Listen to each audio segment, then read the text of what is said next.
Hey everybody, welcome to the show. I am your host Ben, and joining me as usual is my co-host and good buddy Ian. How you doing, Ian?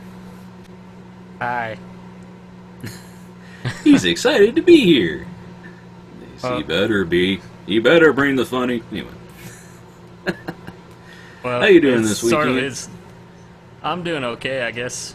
Today's sort of a crappy day, I guess, with the weather and the fact that I was, camping out in the bathroom for a little while this morning. Oh, you got the green apple splatters. Oh, well, no, I wasn't throwing up. It's just, No, that's the green apple splatters. uh, When you pee at your butt. Anyway, so moving along. What have you been doing with your? How was your weekend and all the end of last week? What have you been doing since we last talked with you, Ian? well, I've been in the whole mess of. I was actually trying to rearrange a lot of my batch scripts and stuff because I have them scattered all over, like my hard drive and stuff in different places, and I sort of wanted to put them in like one central place. So like if I wanted to, like back them up, like make a copy of that folder or something, because I put so much work into writing them, I might as well back those up, But it's sort of been proven to be a pain, and it's like, well, I can't go back now because it's like I didn't save a copy of it, unfortunately. So it's like, well, this is one of those projects that you were hoping to be a day or two, but can probably I've be a had week that, now. man.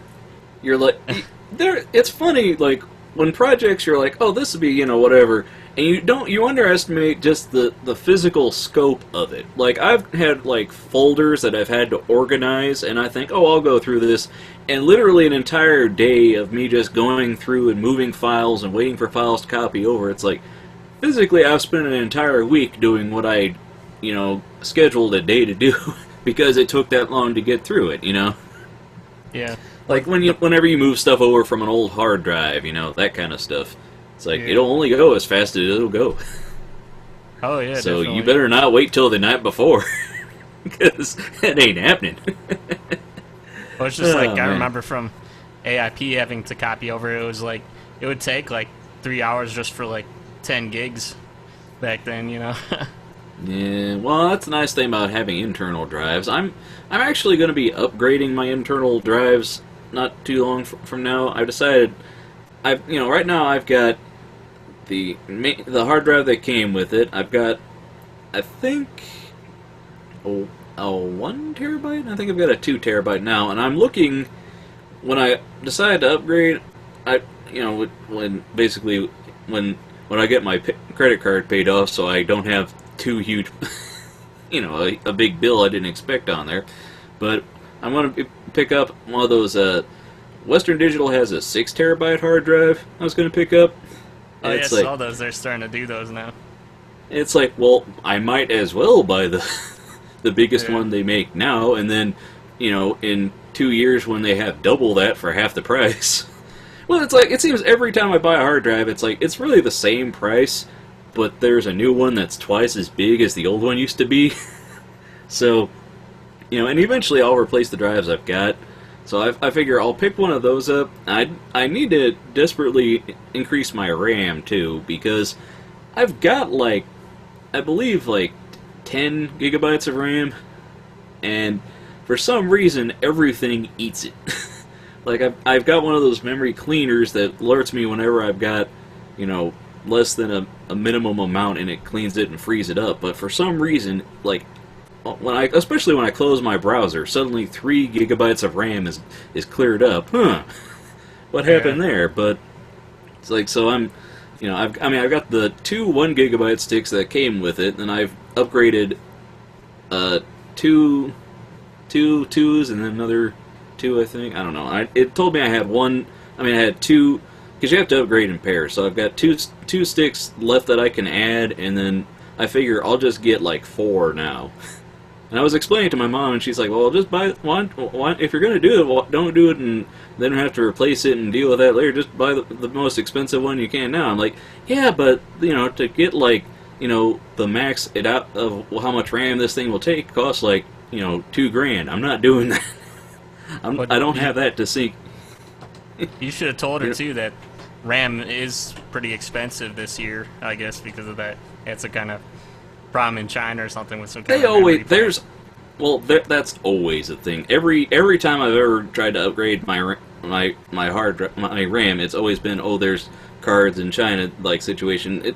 Actually, FB DIMMs are fairly inexpensive compared to other other RAM, but still it's like, the thing is, I want to buy something that, like, I could get something cheap, but when you get it from like Dave's Amazon shop and it's like, it's got like labels from some country that you don't recognize, and it just looks like cheapo RAM. You're just like, I don't know. Don't want to be working on a big Final Cut project and then have this crash. Well, I can't be paying like, some, because, it matters like how much of each stick you get, and also like what you do. Like, you could fill your whole thing with, 2 gigabyte sticks, and it's like, that's cheap, but you're not going to get much space out of it. But if you want to use like 8 gigabyte sticks, it's like, well, those are expensive. those will cost you. So, well, that's what I try to do. I mean, it's expensive, but I try to make sure I try to stay away from having like an odd number of gigabytes of RAM, because I try to keep them in like the dual channels or whatever. They even have like 4 sticks of RAM you could get that's like quad channel, so that's ends up being faster, I guess. Well, I mean, most people I talk to that do like computer work, they use like they talk about having like 16, or some people are like, I just got 8. It's like, man, they come with, when I got this computer, they came with 2. It's like, why? What sucks up all the RAM so bad? And it's like, it gets worse every year. It's like, you just have a few things, you don't even have stuff, you just have stuff going that, like, it'll send you an alarm, and it just eats up RAM, and you try to shut stuff off, but there's only so much you can do. Does your, and it's not even like your browser does anything crazy that it didn't do before, Well, it's like, if the thing I mean, I feel bad thinking about my old laptop from, AIP days, like 2000, the thing from like 2004, trying to open a modern day website, and you can hear the fans just, like, it's okay, little computer, don't explode. I mean, it's just loading a website. It's like, I mean, granted, a video on YouTube, I guess, might be freaking it out, but it's like, just a standard website. It's like, heavy load, heavy load. Like, what are we doing? I don't know. So, but yeah. As for what go ahead. I was gonna say the other thing too with the projects though. I was gonna say is a lot of times you have that voice in the back of your head where you're saying, well, since I'm working on this now, I might as well add this other thing in there, into the code. And then it's like sucks up time too. Projects have a tendency to balloon up. You're like, I'll just make this one simple thing, and it never stays that one simple thing. It's like, I will, like, to give you an example, I've been meaning to work on, some iBooks. I had some stories I wanted to put into iBooks. I had an idea for basically one iBook with a bunch of, creepy, scary stories for Halloween. But in my mind, I've been like, I really want to animate and like code video games and work on like interactive stuff. And the more I look at the iBooks, it's like, you can put, with iBooks Author, you can put in, like HTML5 widgets, but you gotta get another program to make the, I've got programs that'll make them, but it's like, that's a whole other thing. You gotta make little projects to put into that bigger project, and it's like, to add interactivity and all these things, it's like, that's adding a lot. So, the more I'm looking at it, it's like that, it might have to be more of just, less interactive, and it's like, my mind's like, I want to make interactive stuff. It's 2014. Can I play around and move stuff? So, I'm like, I want to try playing around with GameMaker. I don't know about learning, GameMaker code. Are there any other, programs that'll make stuff like GameMaker? And you find them, and they're like, crazy expensive, or like, there's a free version, but everything you release has to be, open source, unless you pay like $900 a year. So it's like, whoa, back up. And I was just looking around trying to come up. I stumbled across, Love 2D, which is, a Lua language-based gaming, game engine, And I was like, oh, I tried to open it, and it's like, oh, no game to play. It's like, well, I want to open up the maker. Do you have a maker? And it's like, I started looking at the instructions, and everything's like, oh, you have to make a .lua file, and then you have to do this thing, and then you have to, basically, compile it to get it to run to check it. And there's like, you can get, text editors, and you can download, map makers, but all that stuff's separate. It's like every tutorial I found was just basically a guy typing into a text editor for like 30 minutes. Yeah, those are. Well, did you want to explain a little bit about Lua? Because I've heard of that, but I don't know much about it. I don't know too much about it either, because it looked interesting. Like, I got really fascinated by it. It's like, it seems every time I look into game making, I find something that's even more bare bones. It's like, first I was looking at Stencil, and it's like, oh, it's drag and drop, but, it's this and that. And I was like, oh, hey, here's Game Maker, where you have this coding language. Then I found, Love 2D and Lua, and everything is like, the guy is writing, like, okay, so we're coding the main page so it loads. Okay, now we're typing up a thing to recognize movement. Now we're typing in a thing to import sound. And so they've got page after page in text editors, and it's Lua. Obviously, it's human readable. Do you have to compile it or something? Or well, it's not. Well, it's human readable more so than others. Like, the tutorials I was looking at, they recommended using Sublime Text Editor. Which is kind of like TextMate, because like I was like, okay, is there like, okay, you have to write in Lua, and they've got their own syntax of Lua for Love 2D. I was like, okay, is there a thing that'll show you like, syntax highlighting and color it? They're like, well, text editors that display it, you can hack it into these free ones, or you can pay for this one, or you can get Sublime, Sublime Text Editor and load it as a package.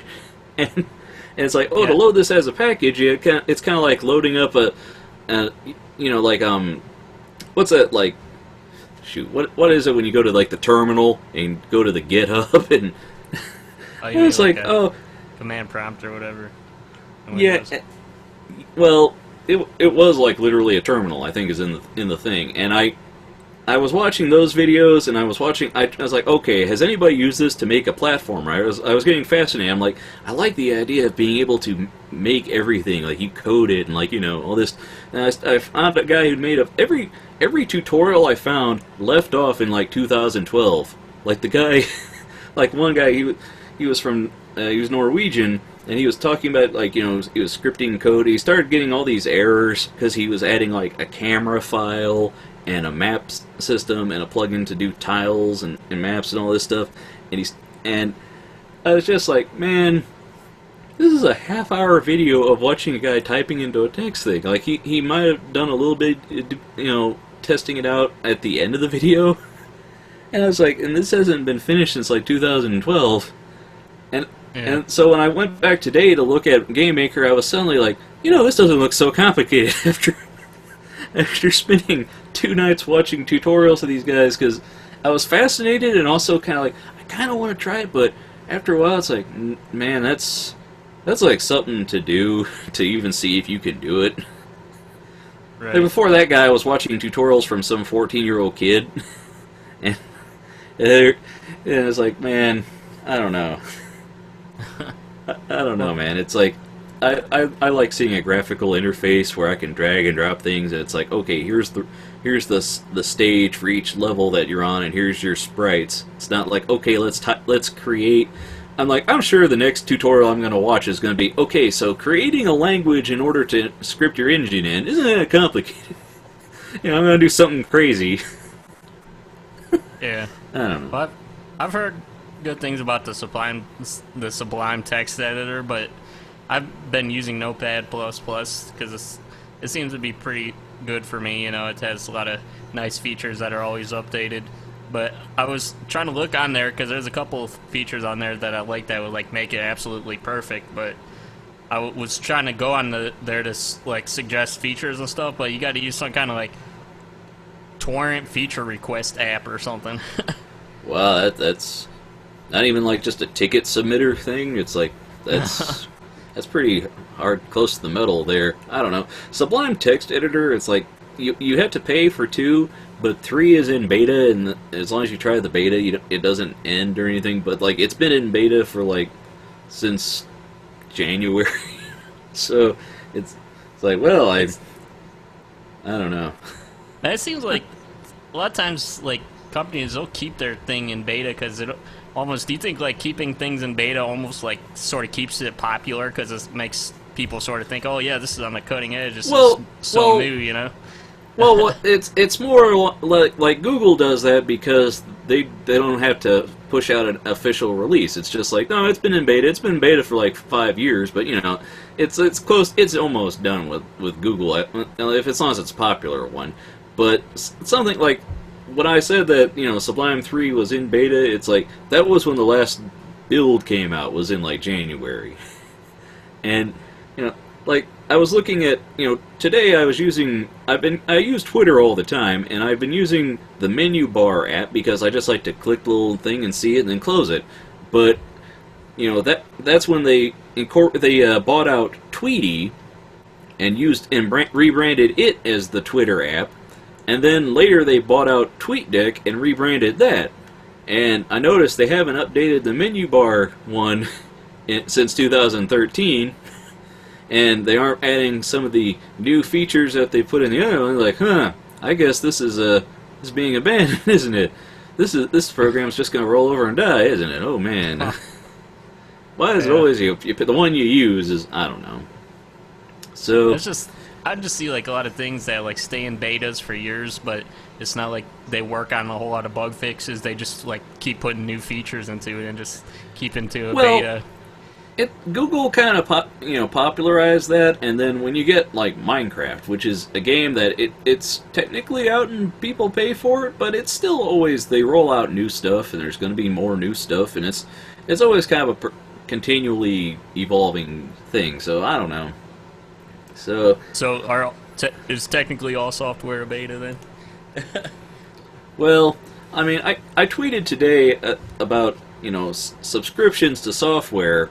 It's like, man, you know, because I've got Game Maker. I bought Game Maker Studio, and they had a sale. They had this sale on it where if you got standard for, like, there's the free version, and they were offering, oh, you can upgrade to standard for free, and then for $25 upgrade to pro. It's like, well, why not? So I've got that, but it's a Windows only app right now because they have Game Maker 8 for Mac. But that's not Studio, so it's not, you know, it's not the same program. Doesn't have all the new features. It doesn't have all the new hotness. And they've announced 2.0 is going to happen, and it's going to be on Windows and Mac. And then they've just announced the features that are going to be in 1.4. So it's like it's just a matter of time to wait out till 2 comes out, and they have the official Mac version, and I could actually buy it and not have to run it in a program that thinks it's running on Windows. So, right. I don't know. Did you want to talk about a little about what you've been doing though during the week? I mean, this sounds like you've been busy with that stuff, but have you been working on any like of your animation or whatever?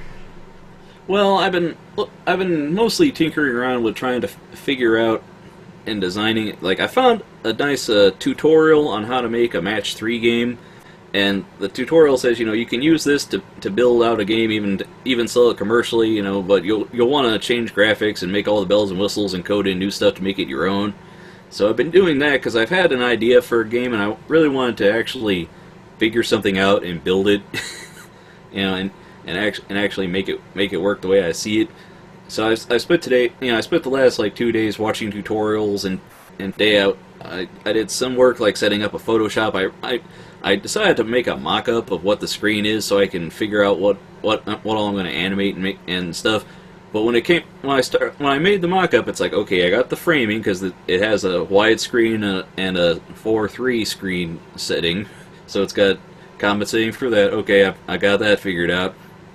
And then I had to figure out what font I wanted to use for the title, and right then, you know, I picked a couple fonts to use as options, and then I look at it, and my brain goes, I'm done. And it's like, I'm motivated. I'm like, I'm sitting here, I gotta finish this out, and I can't decide on any of these fonts. I don't know what I want. I'm petered out. I don't know. Yeah. It's Well, so are we gonna have that? What was this supposed to be, like a 5-episode podcast on how to make a Flash game or whatever? Are we gonna bring that back after all? well, I don't think. Well, the thing is, like, I don't have. It's not a Flash game with GameMaker. Like, GameMaker makes. The version I have makes Windows executables, and it also makes Mac apps. And then you can pay for extensions to make HTML5, iOS, Android. You know, there's a lot of things, but they all cost to buy them. And if I don't know, I've considered making iOS apps, but it's like you have to pay Apple a subscription. And getting back to the argument is that the reason I've been looking at GameMaker so much as opposed to Stencil is Stencil has a subscription system, and it's like I don't want to pay for a year and realize I haven't finished one game, or I've made one and released it free and then haven't made my money back on anything. And it's like when they announced GameMaker 2, they're like, oh hey, there's been talk that they might think about they're considering a subscription model. It's like, no, because like I tweeted today, I said subscriptions for software, because when was the last time a contractor said to his buddies, hey, I was going to work on that house, but my subscription ran out on my hammer? And Yeah, I know. it's like, I mean, if you have a subscription, if you're charging us for a subscription for it, it should be a service. There's like updates or new stuff, that I can understand that. But if your service is you either pay us or we're going to take this away, that's not a service. Well, it's like you said, that we're going towards, well, you don't own that hammer, you're just borrowing it. Well, that's the whole licensing thing. It's like, I mean, my issue with like rent to own, it's like those places don't exist except if they could make money off of you. You pay them so little every month, but you pay for it 3+ times over. You didn't really, it's not worth that to you. It's like, when I bought my computer, I saved up for 2 years something to buy this tower, and as powerful as it is, it took a while, and I saved up for it specifically because I didn't want to try and go down some, you can get a PC cheaper. It's like, yeah, but I can't build it the way I want it, and the interface isn't as comfortable as I want. It doesn't work the way I want, and I expected this computer to last at least 10 years from when I bought it before I really can't, start looking at doing a whole nother system. And I believe it's going to do that. Like, I couldn't imagine being on Windows 8 right now. Right. It's... And then when I bought this Cintiq, I did the same thing. I saved up for 2 years, and it was an investment. And, Oh, yeah. Well, it's like I took the time. I didn't do the, pay a little bit and end up buying it twice over. So... Right. Well, I was getting into an argument a little bit. Not really an argument, just like a discussion with my stepmom about it, because she was curious why I always try to look for things to where I can upgrade them, and she doesn't understand why I don't just like it how it is, and how I look to try to make sure I can upgrade it later on in the future. She doesn't understand why I like to do that, or like my dad does, or anybody who likes technology. Well, I mean, it's a matter of like, if you're investing your own money into it, if you're if you're taking your Christmas funds to get that little bit extra hard drive or extended warranty down the road, I try to look at things as an investment, and it's like, well, let's see, would I rather pay for a subscription for a service and develop apps for? I mean, having an app in the iOS store, it's a guaranteed market because people go there, they're going to see your thing. But then again, a majority of the apps on the App Store that move are the free ones. You're going to, it's for sure you're going to see 10 times as many downloads of the free app as opposed to the pay one. Now, there's also the argument that if your app is cheaper, there's a ceiling. Like, if you buy an app on the iPad, if you have an iPad app, say, and you want to buy it, paying like $35 is probably the most you're going to get out of people for an app like that. You'd have to have a lot of stuff in it for people to think it's worth it. to pay more Well, than any more than that. But what's the sweet zone one then? Like $10? Like $5 or $10? Well, the Apple, the iOS store is a 70-30 split. Apple gets 30, you get 70, I believe. Unless I'm thinking about that wrong, because like I said, I've been watching tutorials all day, and keeping it figures straight in my head is quite interesting. But the thing is that most people aren't going to buy an app that expensive. You'll get more, you'll get less people, but they'll be paying more.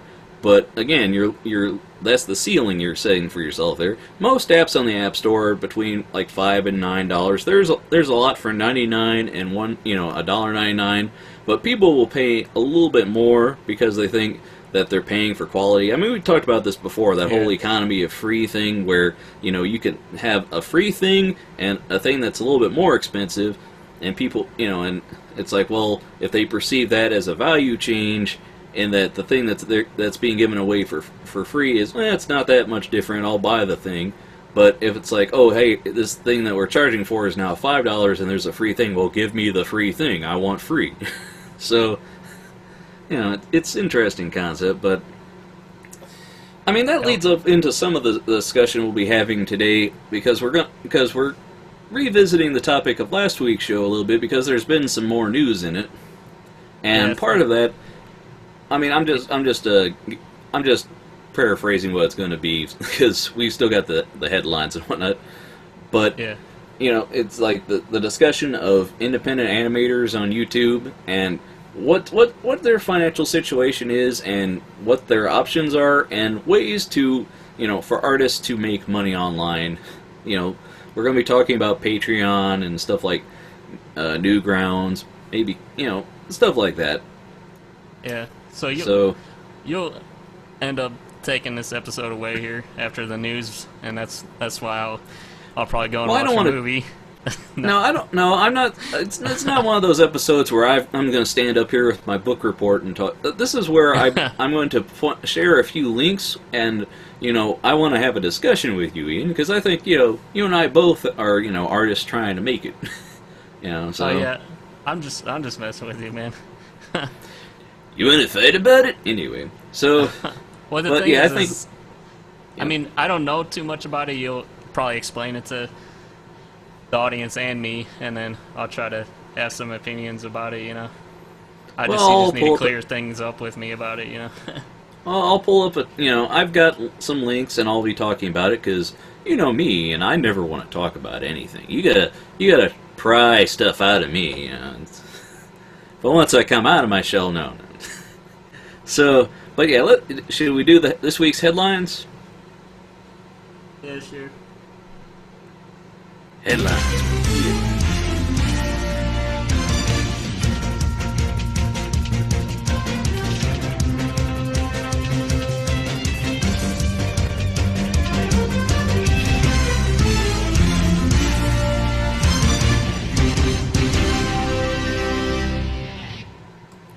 Headlines with Ian.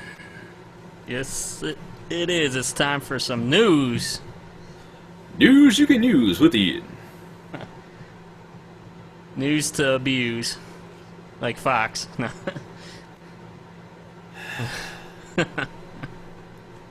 Alright, so, what's today's top story, Ian? Okay, this one is about Ohio State. It's called, the headline is, "Here are the dirty sexual things Ohio State's band did that got the director fired." And it's just about the hazing that would go on there. I guess they would have like sexual names for the women there and the men too, I guess, and they would make them do like simulated sexual acts. Like they made this one girl do like a simulated sex thing on her brother's lap or something. And well, then, what else? They had oh yeah, they did make the men do some groping there and stuff, So yeah, that's at a good Ohio State there. Well, I mean, I haven't been too up to date on that story. I know that issues with hazing and sexual assault in colleges are very big right now, and I understood that, like, OSU and their band, it's like that's a very secret thing, and it's like the band director got fired over all this, and now Yeah, Jonathan Waters. Now, what exactly is the situation that they think they decided to let him back in, or what? What exactly? What they tried to get him back, or I don't know. What's No, I think he was just fired. I mean, I didn't read too in depth on it just because it's like, I mean, it's sort of an interesting story, but it's not like really that eye opening, you know. Well, I mean, it to us it's not, because like this kind of stuff, it's like, dude, scandals at a college. Really? Well, I never saw that. Like, go. I mean, I don't know. The thing is, though, it's like, for one, you and I are both Ohioans, and it's like, and OSU, it's like, I mean, I've been to the campus a few times because stuff goes on there, like events and whatnot. So it's like, oh, if I want to go to that, I gotta, go there or pass through it or whatever. But it's like, I really don't, I don't watch the games. I listen. I like the marching band. They're all right, But it's like, also as as a guy who was in the college marching band and knew a lot of, art, music majors in college, and a lot of people on my Facebook are, music teachers or people that are like, oh man, the OSU band, can you believe this? Look at this scandal that happened. And, so it's like, I know that people that are like, they're on the edge of their seat finding stuff out about it. So I don't know. I don't like being out of the loop on new stories, even though I don't personally have much of a vested interest in it. I do kind of, care to know. It's like finding out, well, oh, did you see what happened on Friends tonight? And being at the water cooler, and it's like, I don't really watch. I don't. How do you not know? You go back and watch the entire show right now. Like, no, I don't. I don't have to. Just give me the cliff notes. It's cool. It's all right, man. Yeah. Well, it says the investigation found a multitude of alleged sexualized hazing and harassment for new members, which the school concluded Waters known or reasonably should have known about, though he failed to take action to eliminate the harassment, prevent. It says the harassment prevent prevent its reoccurrence and address its effects.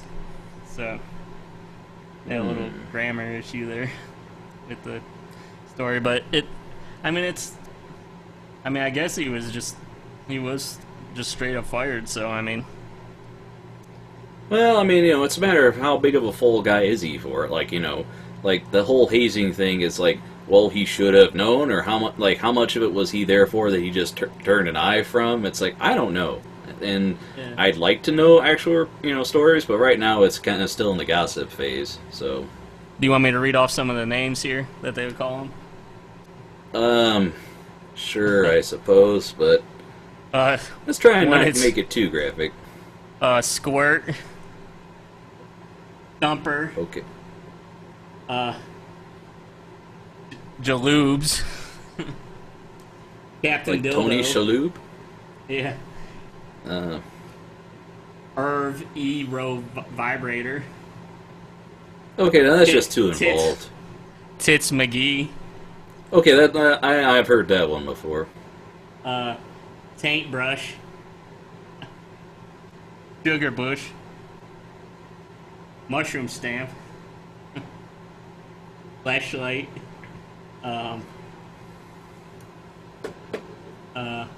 Pat Penis. Barker. Dizzy. No, even Revenge of the Nerds. Even Revenge of the Nerds would have issue with these names. Like, come on, we had a guy named Booger and a guy named Ogre. And even we are like, come on. Just, I don't know.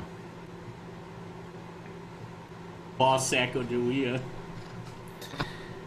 I don't know. I mean, the thing is, sexual harassment, is on campuses and anywhere is a serious thing to be concerned with. But my problem is that this ties in with band hazing of remember that college where some kid got hazed on the drum bus or whatever and he died from it. It's like that. Those kind of stories are like, oh, they call him this obscene name. It's like, well, I agree. I don't want anybody to be humiliated because they're tubby or whatever. But I don't know. Yeah. I don't know, man. Good old Ohio. They always have some crazy stuff in Ohio, man. Okay. This next one, I mean, you've probably heard about it, so I probably don't have to talk too much about it, but this one says, panicking citizen flood LA police with 911 calls because Facebook is down. Oh, no. Yeah, I remember that. Every time it happens, somebody posts, "Hey, is Facebook down for me or for everybody? Is it just me?" Yes, just you. Just you, Bob. Facebook just looked at you and said, "No. No Facebook for Bob. We shall smite him." I mean, Yeah.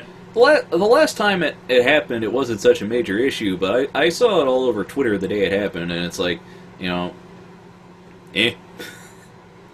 I mean, I know more and more, like, we've talked about it before, how like a lot of stuff and social interactions and stuff, a lot of stuff gets congealed into one place because it's easier.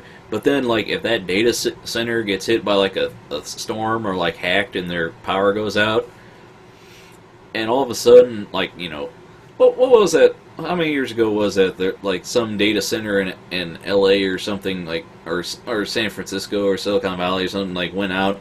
And just a whole slew of the biggest websites on the internet went down for a couple hours. People are like, what's going on? I can't get to the Googles. I can't live. No, what will I do? It's like... I mean, I don't want to be the guy on the internet besmirching, because I hate the people when people post on Facebook. They're like, oh, when we were kids, we played in the fields in the rain, and we didn't post about stuff on Facebook. Like, you're posting this on Facebook. Shut up. Quit being so smug. Yeah. Well, It doesn't make you cool. Yeah. No, it doesn't.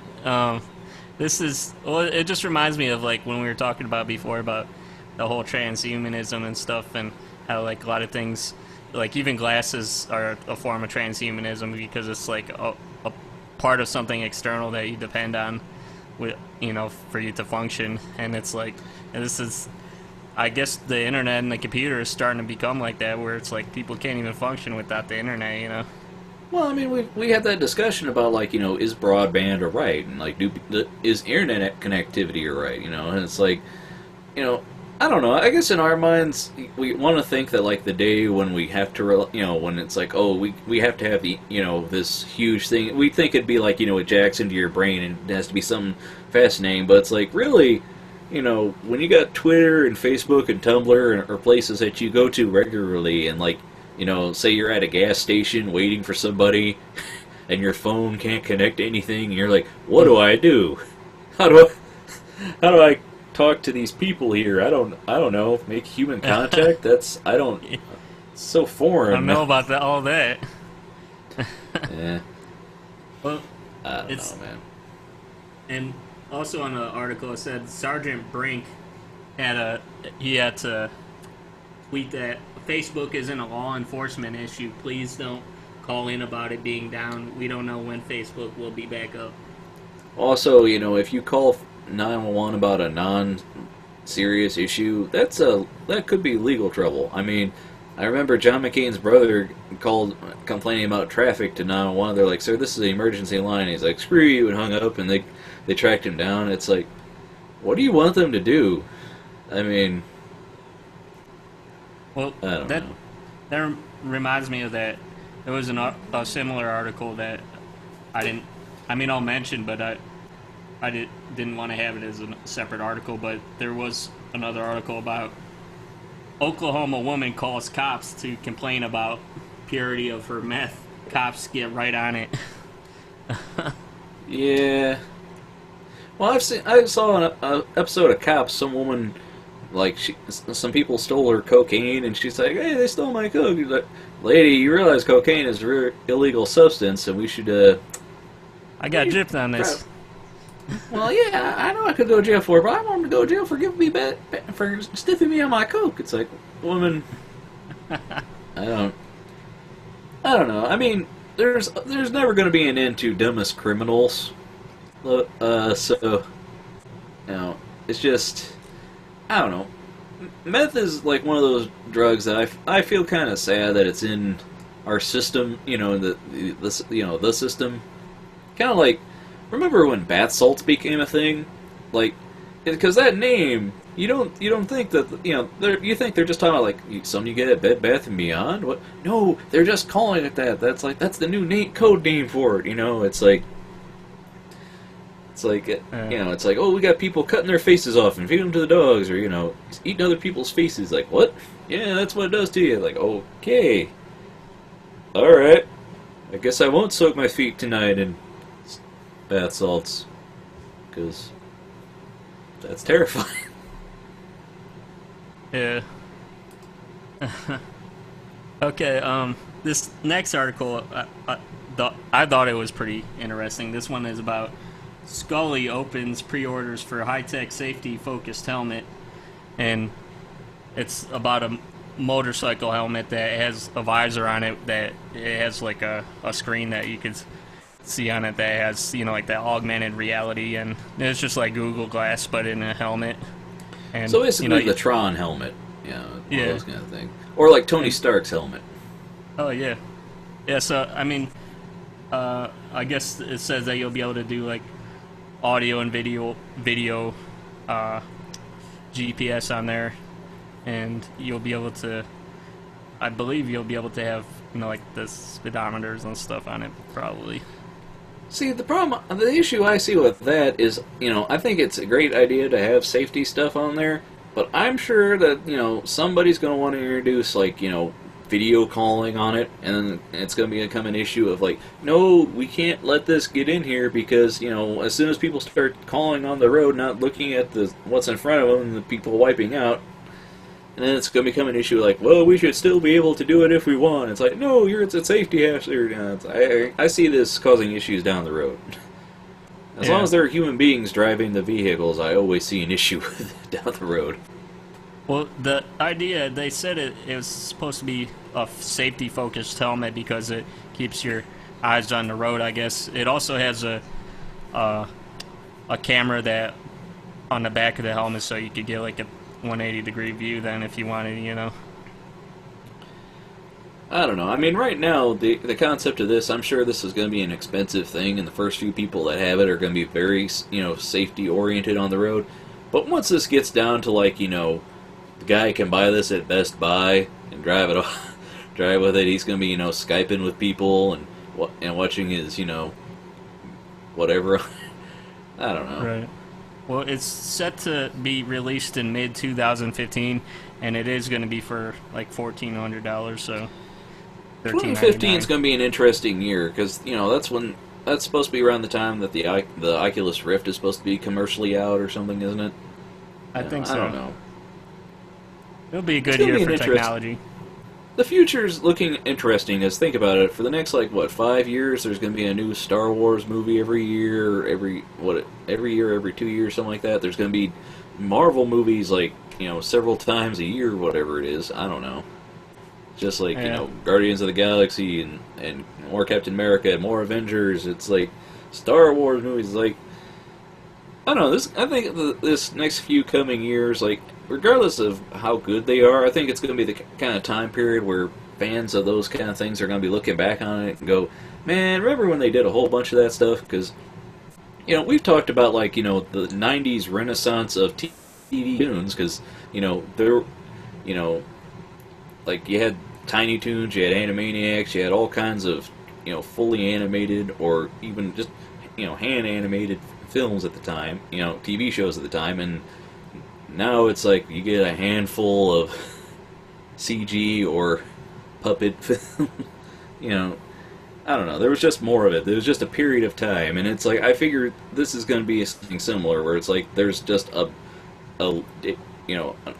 birthing of a whole bunch of films and a lot of content that people are going to look back on with some form of nostalgia. Yeah. So. Yeah, definitely. Okay, this next article is another tech type thing. It's about glowing plant is one of Y Combinator's very first biotech startups, and they're working on plants that'll be able to, they're engineering, like bioengineering them, I guess, to glow in the dark.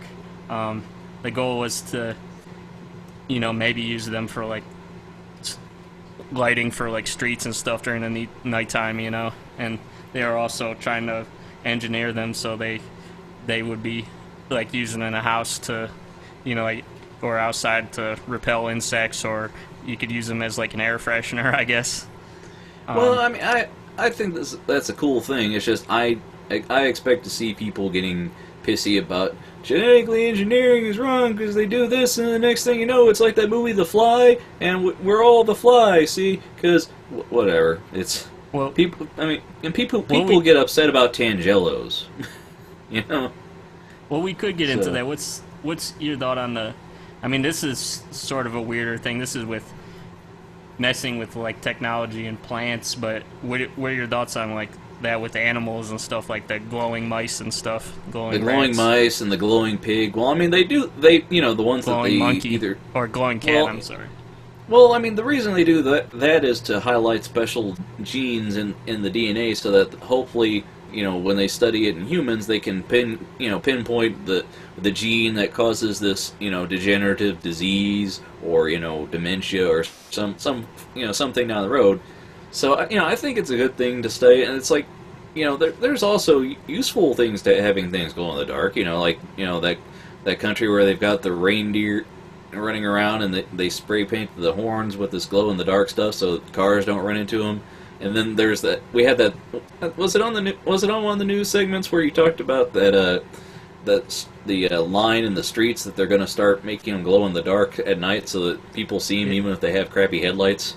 Yeah, it'll look like Tron or whatever. I forget where that was in. I think it was like either, like Sweden or something like that. I forget. I mean, I applaud that kind of stuff. I mean, when it comes to genetically engineering, it's like, don't kid ourselves. There are people that are like, oh, I want to pay just for organic stuff. It's like, nobody just gets organic anymore. Everything is genetically modified. It's always been, it's like, I mean, it's a matter of, it's not a matter of like pumping stuff full of steroids. It's just a matter of, you get the crop that has the most yield, and then you plant more of that. That's just how it's always been. But it comes the concern of like, like they talked about like species of apple and species of banana, and how there used to be so many of them, and now we really only farm like the few ones that do so much yield. So like, I'd always be concerned about like, either things going extinct or like, over, because, like, if you've seen that documentary King Corn, where they talk about, like, how there's the huge amount of high fructose corn syrup in food, because, like, back in the day, they used to pay farmers not to grow crops, and now it's like, no, every farmer can grow a whole bunch of stuff, and just grow corn, a lot of corn, and we'll put it in everything. And now we get, people that are obese and well-fed, but it's like they're not getting any nutrition from all the fat that they're storing, so we're having all other problems, Yeah. Well, I don't know. Aside from the problems, though, I guess the main concern, like, mostly with, like, a lot of religious people is that, they say that you really can't do it better than God did, I guess, and you're not supposed to mix. Well, hold on, I'm just trying to explain the thinking behind them. They're saying that you're not supposed to play with the genes and DNA of animals, and not supposed to mix plants. Heck, yeah, I think in the Bible, it even says that you're not supposed to mix different cotton clothes or whatever. You're not supposed to wear them together. Well, I mean, technically, like the concept of, if you want to have stuff that's kosher, you're not supposed to mix the pots and pans that you fix milk in, cow's milk. You're not supposed to cook meat in those pans, because don't cook the baby in the mother's milk. And extreme kosher cooking, it's like you have to have two separate sets of cookware to make sure that these two don't mix. Just like how certain Hasidic Jews and Muslims don't eat pork because in certain passages of the books it's like, oh, the pigs are filthy animals, or they're an insult to and really, I mean, I understand if you have your own personal religious beliefs, but don't ever try and legislate it. don't ever try and make it a rule just because it says in your book, because everybody has a book. And it's like, really, since we've all been, food and growing crops, it's like, you can say what you want. The animals were put on this earth in a certain way, like dogs. We bred wolves into dogs. Like, dogs didn't really exist until we started domesticating them, and then you get, a schnauzer, and you get these weird animals that, like, can't breathe on their own unless they get special special treatment, and it's like, stuff like, and just like kind of like royal families, it's like you try and weed out certain traits, and it's like you try and make things, Was it? That's sort of isn't that by definition eugenics or whatever? Well, I don't know. It's when it comes to animals and stuff, it's like mankind, farming the animals. It's like when we decided to not become hunter-gatherers and we decided to farm our food and keep animals to eat and not have to go find them. We've diverged from that. I don't know. I mean, there are people that eat the paleo diet, the diet that you're supposed to eat only food that, you would have eaten in the so many BCs, because that's what the human body was naturally supposed to be, inclined for. I mean, that's their definition of it. I mean, that's not a religious thing. That's, just a dietary, philosophy and idea, and it's like, that's, and that's only sprung up not so, recently. It's like, imagine dealing with everybody's personal religious opinion of like, okay, you can do this, but don't do this. This is crazy. It's like you can't let that factor in on how we treat stuff. There are people that like, I mean, so pasteurizing milk. Pasteurizing milk. People would there are people that would object to that. It's like, well, that saves countless lives every year.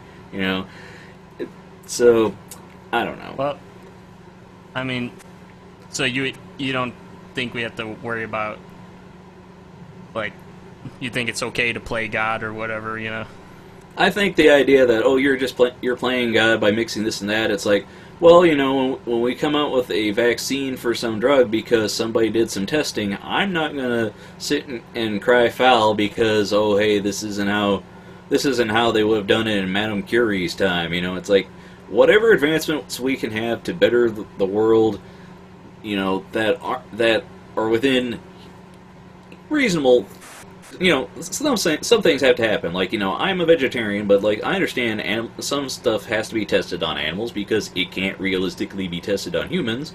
And the idea that we're just not going to test for cures and vaccines to stuff just because is stupid.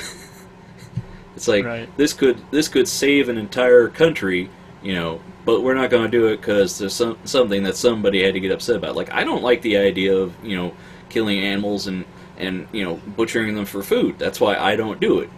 But I don't stop it from happening, I mean, there are people that they're like, oh, I want to feed my cat or dog a vegan diet. It's like, they're not designed to be vegans. Don't force that diet on them. You have a choice. Don't try and force it on them, and that's disgusting, because you're making them sick.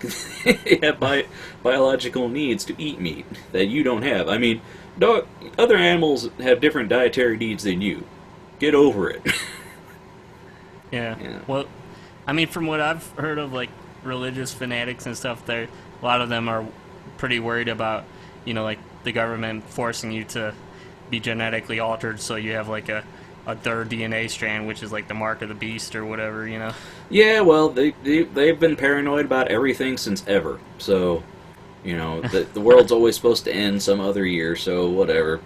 So, I just love how I just love how you get a little distraught about those type of people, Well, they're always going to be around, Ian. I mean, it doesn't matter if we somebody is always going to, because the thing is, the world is going to end. So as long as there's that kernel of like, oh, see, my belief is that the world's going to end because I know it's there for it. Because a lot of religions are, oh, I know it's going to end because, see, I had this knowing, and see, if you were in my religion, you could understand, but you don't, and see, you're a heathen, so you're going to die. And it's like,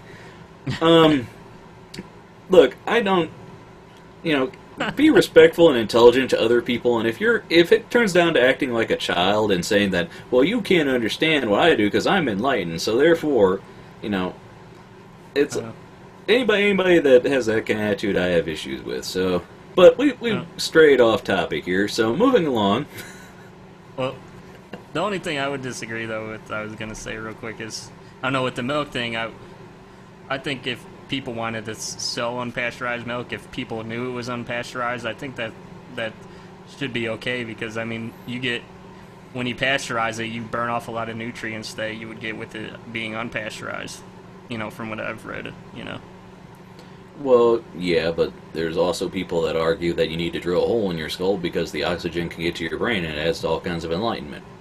So, Well, it's just, I mean, I read stories about, like, people that try to sell unpasteurized milk and they end up getting, like, SWAT teamed or something, I don't know.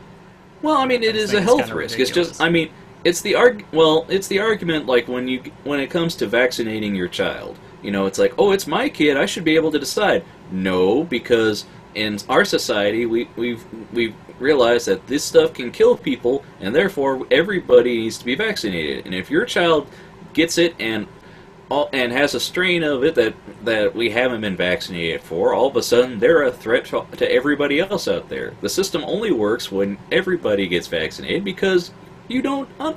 why wouldn't you? Are you that stupid? Well, I mean, if you're vaccinated, you don't have to worry about it, though. No, you do. Because that's the concern, is that it can mutate in that person, and then it can. That's how that's how. What? I mean, that's another thing. Is like certain viruses that that we quit. Like that's the concern with like smallpox and stuff. Is like it's been so treated and taken care of that like some places we don't.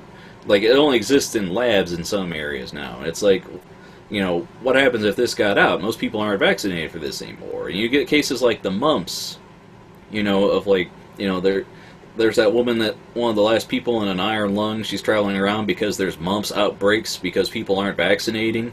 And it's like, this is a serious thing, and it should have stopped when I was put in this giant iron lung. So, it's kind of an important thing that, like, don't be stupid and sit and say, oh, we don't know what's in the vaccine. Shut up. Vaccinate your kids. There's no reason not to. I'm just against anything being forced upon you, being forced to be put into your own system, because, like, it's your body. I mean, people, advocate, like, with abortion. Well, it's my body, so, well, why can't you be the same way with vaccines, Well, if you not being vaccinated causes me to get sick, then we have a problem, Ian. Well, I mean, I still think that if you had the vaccine, you would still be fine. Well, that's the thing, though. It's like, like, there's that outbreak in that Amish community, because, this happened in Ohio again, where an Amish community came down with the mumps, or was it the measles? And, they were planning on having this big jamboree where they got a lot of people from out of the state get together, and it's like they had to cancel that, and it goes against a lot of their traditions because they're like, we can't have this right now because it will spread and it will, and like, so they're getting all these vaccines and stuff, and it's like, this is, The only thing it's like it does is just make it harder. I mean, it doesn't, it's, if you're, as long as if you're putting the cure out and people get sick and then they take the cure and they're fine, then that's fine, if people choose it, just make sure it's easily available, Well, yeah, but how do you tamp it down? I mean, that Ebola outbreak happened from, they say it happened from one infected 2-year-old, and it's killed like over 900-something people or whatever. Well, I mean, the Ebola is that it has become a big problem, but the crazy thing about that is I heard that they had somebody that was infected with Ebola, and they bring him to like a regular hospital or something, Well, I mean, the concern with the Ebola situation is that there are, towns that are paranoid about it, and they're skeptical of Westerners. They think that the Western doctors are coming in and bringing it. So there have been doctors that they try to get in, and they see a bunch of people holding machetes and weapons, going like, oh, we don't want anybody coming to town. The road's closed or whatever. And it's like, well, how do you get to these people that think that you're the problem? You're here to help stop this outbreak. It's like, what can you do when that village, when it's a potentially dangerous situation? So, just like in was it Pakistan or Afghanistan, where they were treating was it cholera or something, and they're, doctors from, Doctors Without Borders, and they're, attacking them, or, murdering it because of the whole, the West is corrupting. It's like, we're not trying to bring disease, we're trying to help stop it. So, I don't know. It's a complicated issue, Ian. Yeah. So. Well, let's get to our final article here, like I said. This one is about, I want to do this last because I did that other one last week for the final thing. This one is about, just like, how I did like the smartest and dumbest states last week. Mm-hmm. This week, I'm doing the friendliest and unfriendliest U.S. cities, according to Condé Nast Traveler. Never heard of that traveler, but posted on here. See, if it was like Yelp reviews, I could understand, but... Right. Well, the friendliest cities, number 5, is New Orleans. I don't doubt it. Have you ever been to New Orleans? No, I have not. I have not been to the Big Easy. Me neither, man. It's pretty crazy though. From what I've heard, it's like the police really can't. It's like gets too crazy. They can't even do anything, I don't know. The 4th friendliest city is Colorado. Mm-hmm. Never heard of that city, but I guess it's pretty friendly. I'm assuming it's gotten a lot friendlier since they got the weed now. Oh, is Colorado? Yeah, that's right. Colorado is. Are they for medicinal? No, Colorado's the one that just legalized it all there. So it's totally decriminalized then. Well, it's decriminalized there, but it's still federally issued. So, like, places get shut down by the feds, but the police and the state have decided whatever. I don't know. I mean, what was it? Was it New York was supposed to be getting medical marijuana? I think they were debating doing stuff with it in Ohio. But I don't know. That would be. What do you think on weed? Do you think it should be totally decriminalized? Well, it makes more sense to just tax it and be able to check the quality of it so that people aren't smoking shoelaces or stuff laced with PCP, and tax it so that way it can at least pay for schools, rather than some drug dealer's bends, marijuana, like, it's been, boogeyman, and it's like, oh, the war on drugs, it's like, it's the gateway drug. It's like, I've known people that have done it for decades, and that's all they do, and they've always done it, it's, I don't know, drug use is one of those things where it's like, I personally don't do drugs. I don't ever recommend doing them because I don't, it's an artificial solution to real problems, I think, for most people, and it's very easy to get dependent on anything, just like with alcohol, I don't think alcohol should be illegal either. I just don't drink it myself, and I don't recommend people drink it because, yeah.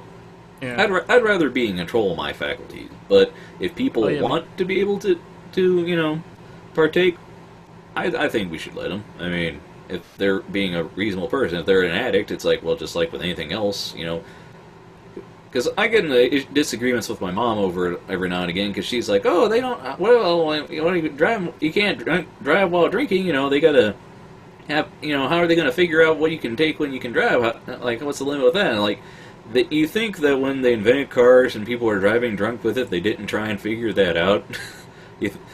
They're gonna do it eventually. It's like, why waste billions of dollars, criminalizing it? It's like, make money for it, make it safer for people. Just like with the whole concept of back alley abortions, it's like, that stuff, when you make something illegal and you make it illicit and underground, it's like, it's not safe. It's, it ups the likelihood of people getting getting into it. And it's like, if you make it something where you're above board and say, look, this is the real, here are the real benefits of it, and here are the real negatives of it.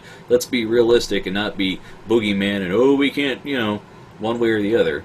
So, Right. What the thing is when you get drunk, you're most likely to be aggressive and violent and disorderly. Whereas when you do weed, you just want to hang out in your basement all day and just eat a lot of food, you know? I don't know, man. But what's the third friendliest city in the U.S. of A, Ian? San Antonio. San Antonio, Texas. Yeah. That's good. I'd like to go down to Texas sometime. I mean, as crazy as they are politically, I guess Ben would say, but they always generally seem like they're pretty, nice. It's beautiful country, and I'm sure the people, just like with anything, people are overall nice. It's just, like we understand the all in the family concept. It's like, oh yeah, you can have people in your family that you disagree with, but that doesn't mean they're not good people. Right. It's just you'd probably have some of that southern hospitality down there. I don't know. I don't know, man. But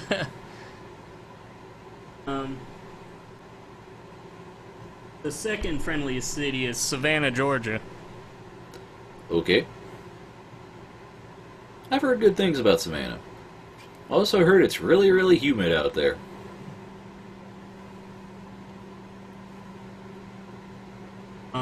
Number one is Charleston, South Carolina. Charleston. Weren't they, on my other article, I forget, weren't they, like, the dumbest state, though?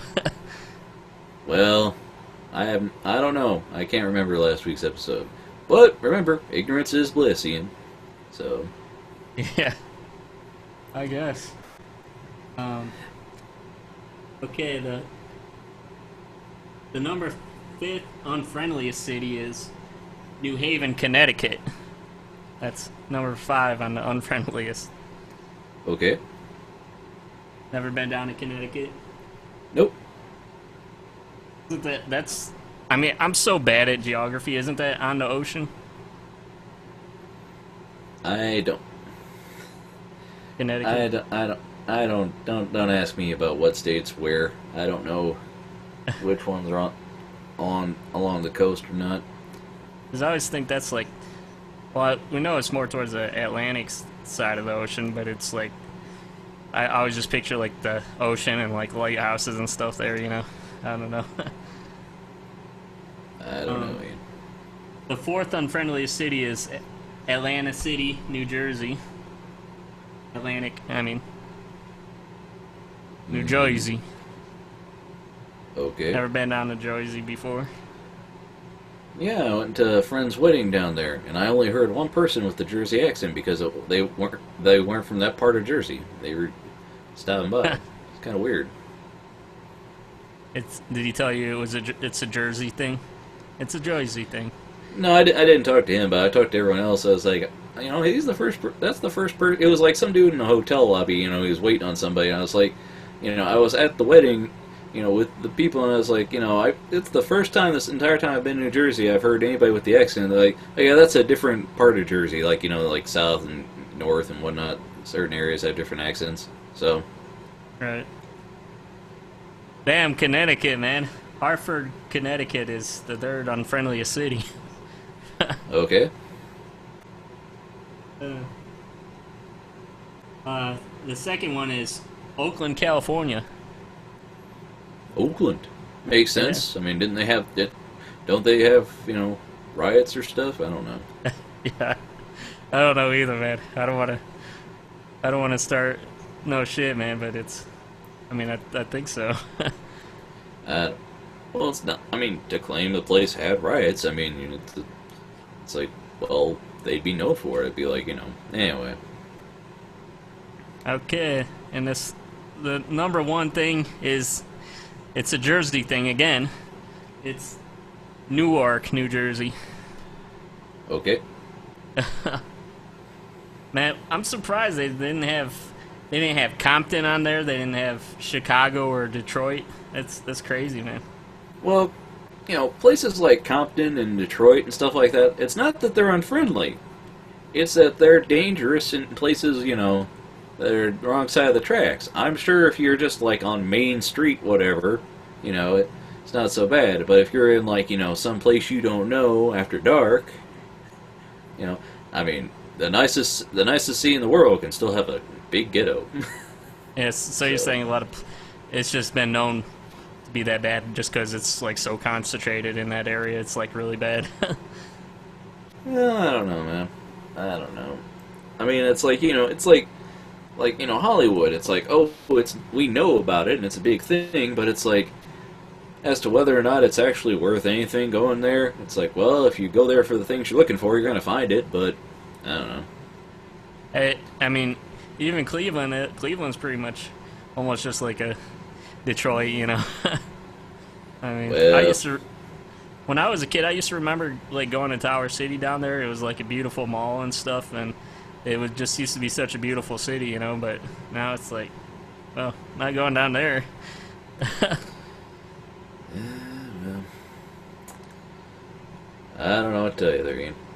I mean, this is all a nice list of the country. It's like, you can really only judge a state if you've been in it for a while. I mean, even parts of the state, because you and I live in Ohio, but it's like, I'm sure there's stuff going on down in Cincinnati and stuff up in Cleveland that you and I know nothing about. I mean, look at this OSU thing. It's like, we should know about it. It's our home state. Yeah. Yeah. Can you imagine, stuff going on in like, a bigger state like Texas or California? Oh yeah, man. You could be in one. Like, I mean, like, look at, Texas, you got, Austin, people on there, they're like, I don't know what's going on with everybody else out there, and everyone else looking out there, like, what's with these people here? I don't know. Oh yeah, I looked on the other article I posted last week. Yeah, South Carolina was second on the list of the dumbest. It was Louisiana was the dumbest. Well. But And so, does that conclude this week's headlines? yeah, we got a lot of headlines this week, but yeah, we finally plowed through them. Now we could all start. Now we just everybody hold could get a hands and sandwich sing and you could. Kumbaya. Yeah. Everybody could go out to lunch and you could start talking about your thing now. Why you gotta be like that, Ian? But anyway, I'll just mess it. No, it sounds interesting. We'll get into it. So let's clear it up. You're saying that the 10 minutes is too long for like an average animator. That's what you're saying with this. well, the concern is that YouTube, their system is right now, the algorithms and the way that it's structured is weighted against animators, because in the matter of getting your videos promoted in other videos, the ads for that, and making money from your advertisements, it's weighted less.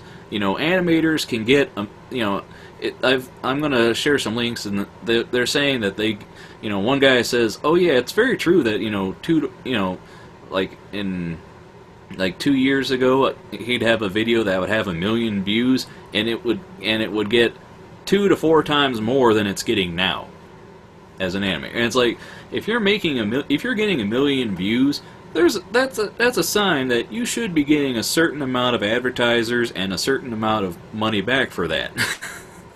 And they say it's weighted by length watched. And as an animator, you churn out so much content. You can't churn out 10, 15, 30-minute videos every day, multiple times a day, like Let's Players and other producers can.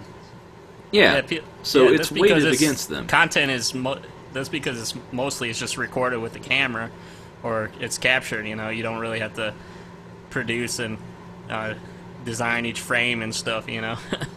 Well, I mean, look at how our show is done. We've moved to doing these live shows because they're auto-posted to YouTube, and it's still a little bit of work ripping it and tagging it and stuff like that. But that's just an afternoon, as opposed to we would spend an entire week, pre-recording, editing down stuff. Plus, coming up with the topic for it the week before.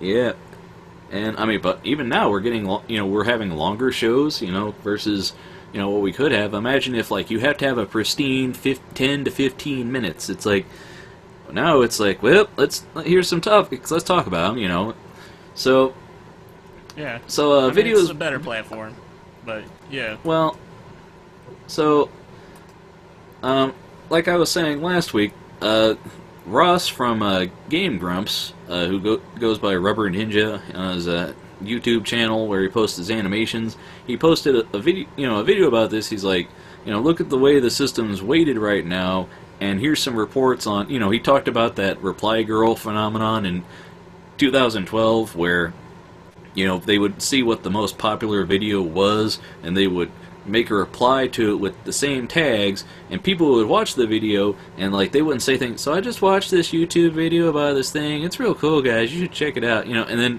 the people would downvote it because they wouldn't say anything useful, and then because the algorithm was messed up, that would actually push the rate higher because it was more audience interaction. It wasn't, you'd figure it would be, the thumbs up would move it into more, into the higher, like, recommend this video, pool, but I don't know. It's an interesting glitch that they decided to address, and unfortunately, the way it is now, it's hurting animators. So he made that video about it, and this animator from Australia who I follow on YouTube, he has a channel, Draw with Jazza, and he does animation tutorials and Photoshop stuff and other things. And he made a video about it because when he saw it, that video came up, and a number of other animators that he knew made videos about it. So he thought he would. He posted his video where he's like, here's the situation as I understand it, and here's the way I see we can address it. And he linked to the other, I think he linked 6 videos.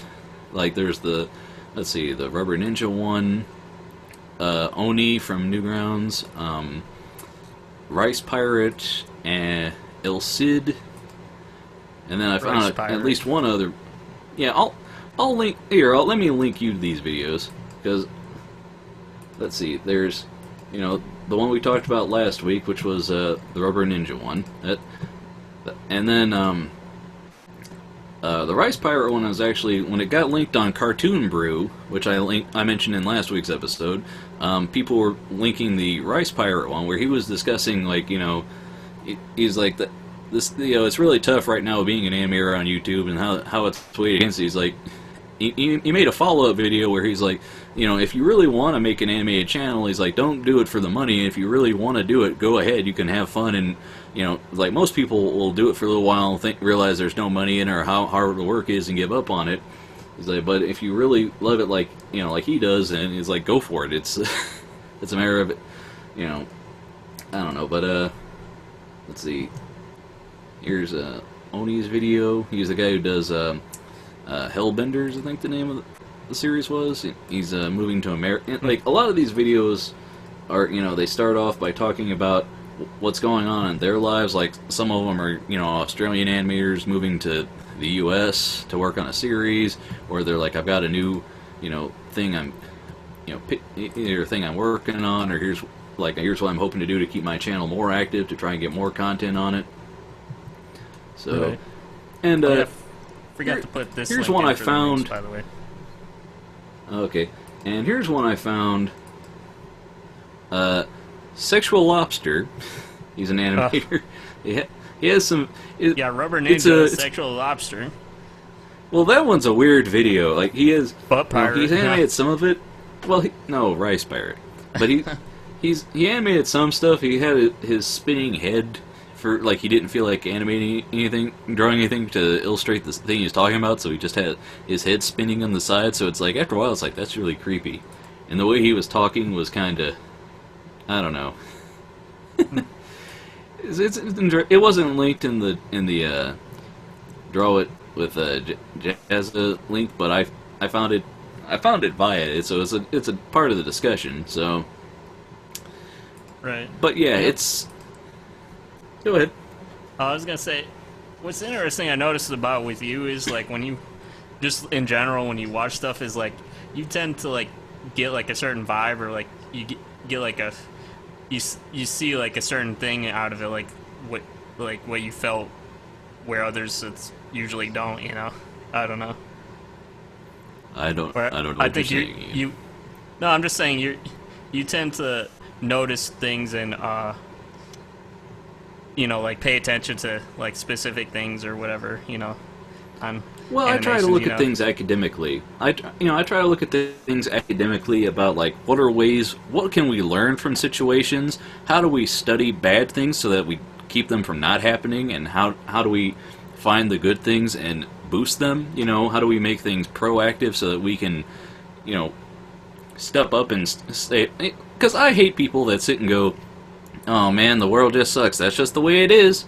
Like, well, why don't you figure out where your problem is and try to better yourself, or try to understand your world? I hate anti-intellectualism. I really appreciate people taking the time to understand their world and look at it. So, I don't know. That's just the way I view it. Unless you're saying I'm just such a chipper upper lad, like I'm Jiminy Cricket.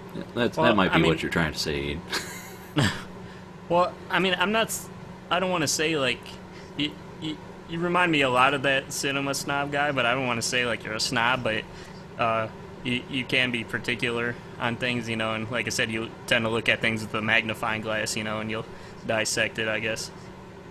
Which I guess, is a good thing. I try to be curious, and I try to understand why stuff works. I mean, when I try and write, that's why, when I can get bored by something, or I can say, this doesn't work, and it really bothers me why, like, when I was trying to figure out what, I have problems with the Saw movies, and I sit there and go, I really love Dead Like Me. It's kind of the same kind of thing, where you just watch how the people die. It's like, why can't I just enjoy, these people getting bumped in weird, outlandish ways? And I think I realized the problem was the writing, in that I didn't care about any of the characters. They didn't focus on that. The people were just a means to an end. Like, especially when they had that one where it's like, oh, you can choose who lives or dies. It's like, well, then you don't care. And you didn't have a vision for this. It's I understand the idea of it's a gimmick and you just want to see everybody die in the end, but when I watch a story, I want to care about I don't know. I mean, I don't know. I mean, I'm meant to follow them. Like Dead Like Me, it follows it around where you have people that you do care about, but then the deaths are well, we know this person's going to die, so we don't get that invested in who they are. But if you spend the entire movie with a handful of people, you're supposed to at least care about them, even if you don't like them. Like, I really want this guy to die. I'm watching him. How's he going to get? Was he going to get it? But I can't get invested when they don't care. Is my thing. Yeah. No, I know what you're saying. I mean, it's like, it's more messed up when you have a likable character and you like him, and then boom, he's dead. Well, I mean, did you ever see Serenity? No, I never saw that. Well, there's a character. Well, there's a lot of character death in that. Actually, it's from the Firefly show, and there's one surprise death in it. I'm not gonna I'm not gonna pull out any spoilers, but it came really out of nowhere, and the idea of it was to really boost the idea that nobody is safe in this. It's like like that concept of like, oh well, obviously they're the hero, they're gonna live. It's like, well, no, this person is dead. Well, okay, I'm gonna have to think about this now. There's a real threat. Because like if you see a prequel to a thing, it's like, well, I know they're not gonna die, so I'm not that invested. So yeah, I don't know.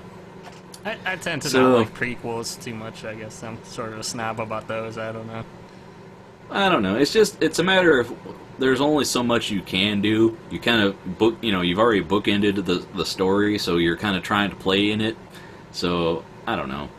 Yeah. But I was going to ask, though, so with this YouTube thing, though, do you have any other things that were, like, wrong with the system, or did the guy have any like ideas on how to fix this and how to have more of a YouTube animator-friendly YouTube?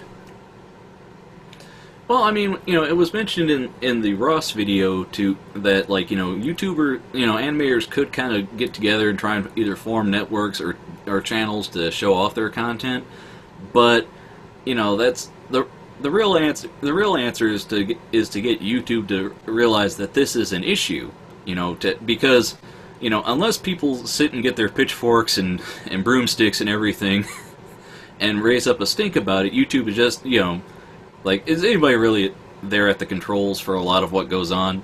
Like the content ID system, until people that weren't being affected by it were and started making videos about how mad it made them, So it's an important thing to address, and I think it's a good thing that the animators are bringing awareness to it, rather than just like, oh, okay, guys, I can't make any money from my YouTube channel anymore, but that's okay. I'll they're like, well, okay, here's the ways we can deal with it, and I don't know if I got mentioned in last week's show. I think it did. I don't know if I think it happened by then. Yeah, but the Tom Fulp from Newgrounds, he made a post about it, and it's spawned a very big thread. It's like 10 pages long right now, and I'll just link. Well, you can go to Newgrounds. I've got the link in the. I'll put it in the show notes. But Newgrounds, like I read his post about it. Started out in as a big Flash portal, and it was about the animators first and artists first. And if you make stuff, if you're a content creator. A lot of famous YouTube animators got started there, and then YouTube started getting big, and so they moved over there. And he posts about it in the thread how at the time they didn't have the advertising and the money to really compete with YouTube, and they were really trying to find themselves, and they had to shed a lot of some staff and figure out their direction. He's like, they came up with a video exporter for Flash, Swivel, which is a free, Swift converter. They were hoping, oh, we'll introduce this and people will stay. And instead, people, just took it and went right to YouTube again. So, he mentions, and the thing is like, now, Newgrounds is really a place that's, animator-centric first. YouTube is a place where there's video and content, and if you happen to be an animator, great. But it's not the main thrust of that site. So... Right. Well, do a lot of these animators just have, like, they wanted it to strictly just be, like, every video on there is their animations, or were they trying to do other videos, like tutorials and stuff, to help stretch it out a little bit, or what? Well, the that Draw with Jazza guy, his channel right now, and I believe he's got a channel for his animations. I believe it's just Jazza Studios, but he started Draw with Jazza as his tutorial channel, and then he started another channel, which is for artists by artists, which is it's a more of a community thing where it's artists making stuff and sharing stuff, and it's more content, more community driven. And it's a channel. I don't know. I mean, he was having like community art things where like he could do like a line art and then put it out for people to color, and then he would have a drawing. It was his channel sponsored by Newgrounds as well. So like they would put out a prize, like the winner of this month's he had an art showcase and he had an animation showcase, and I think he moved both of those to for artists by artists. So. So that's pretty much the same thing he was trying to do with it. Another thing that I think is important to mention in this day and age, because we've talked about Kickstarter for your projects, right? You have a film you want to get made, you have a thing you want to do, and you do a Kickstarter. But there's also Patreon, which I know a number of web cartoonists using this these days. Video producers also using it, but you can get people doing anything, and they ask people to become patrons of theirs. Now you know about Patreon, right? Yeah, I do. Have we discussed it on the show before? You? Yeah. I know what. I've discussed my opinions about it, but yeah, I've heard about it. All right, what are your opinions, Ian? So let's get all that out in the open. Well, we've already did on the show. All right. Well, just refresh me. Well, I guess Patreon is good because you give people back stuff for their money. I guess I could. Now that I see more people do it, I guess I could understand where it's sort of like a thing where you're sort of like you're your fan base, like they're like your bosses or whatever. Isn't that sort of how they treat it? You know, and then A little bit. and like whatever. Because a lot of people are starting to do where they'll release their content for free, but then they have a Patreon, and you know they take donations and stuff for that. You know, it's just Well, I I guess mean, it's hard for me to understand because I'm used to having a system where you get paid for a specific thing that you've made or a service that you do. You know, where it's like a mutual thing between two people. You know, I don't know. well, I mean, look at like PBS programming. You know, they always have their fundraising drive where it's like, you know, this content is brought to you by, you know, through the support of viewers like you. You know, you come to PBS to watch this broadcasting, and therefore they ask you to help fund it for the next year and or however long the drive is. You know, and I mean, you can sell products and you can have like. The thing is with like webcomics, you know, like that's become a big thing on Patreon with things like Saturday Morning Breakfast Cereal being on there and a couple others, where, you know, they're like, we really want to get rid of the ads on our site. You know, ads aren't paying as much as they were, for one, and they're very distracting and ugly. Or, you know, some people put their, you know, their webcomic, they're like, I really want to get a page rate where, you know, I want to produce this webcomic, you know, so many pages a week or so many, you know, updates a month or whatever. But in order to do that, I need to make a living from it. And if they have a fan, just like with Kickstarter, if you have a fan base going into it, you're going to make more than just coming in and going, okay, I got a project, give me money. Have you ever been to those, like, real, you know, the sites that collect the really crappy Kickstarters where people, they just think they can just launch and get money with, like, no effort, you know, and have, like, you know, like, okay, I want to make a book, I don't know what it's about, and I don't know who's going to draw it, and I need $50,000. What? Right. I mean, a lot of those people came from, like, the potato salad Kickstarter that made a whole bunch of money. Yeah. Well, what was I gonna say? It's like, oh yeah, but I mean, it's just like when I hear the word support, I think of like when people support your business or whatever. I think of just people buying your stuff. You know, that's how you support a company, is by buying their products and staying loyal customers and stuff. You know. Well, yeah. It's hard for me to think about support where it's just like donations, you know. I think a donation and support is different, I guess. I don't know. Well, you're in a different mindset than the thing is, a lot of people that were against Kickstarter and Patreon when they first started now have them.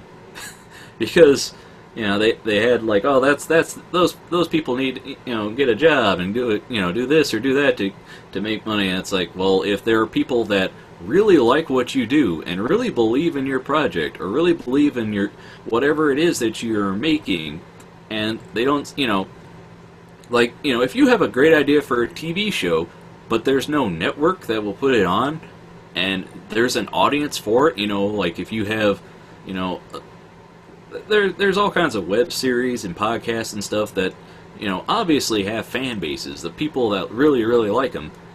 Why shouldn't those creators get some money from people who want to pay for the stuff they like rather than paying for, you know, people who don't have cable anymore, don't want to go to the movies because they don't like mainstream, you know, media anymore. And it's like they find the niche content that they like and they want to support that person, you know, and they're like, hey, I'll kick them back, you know, $1, $2 a month, whatever, you know, and they get like a free PDF of, you know, their comics or an archive of their tutorial things, or they get, you know, special like video producers have special things where, like, you know, you get to watch the video update before anybody else, or you get special videos that the other people don't get, or you get to watch it without ads.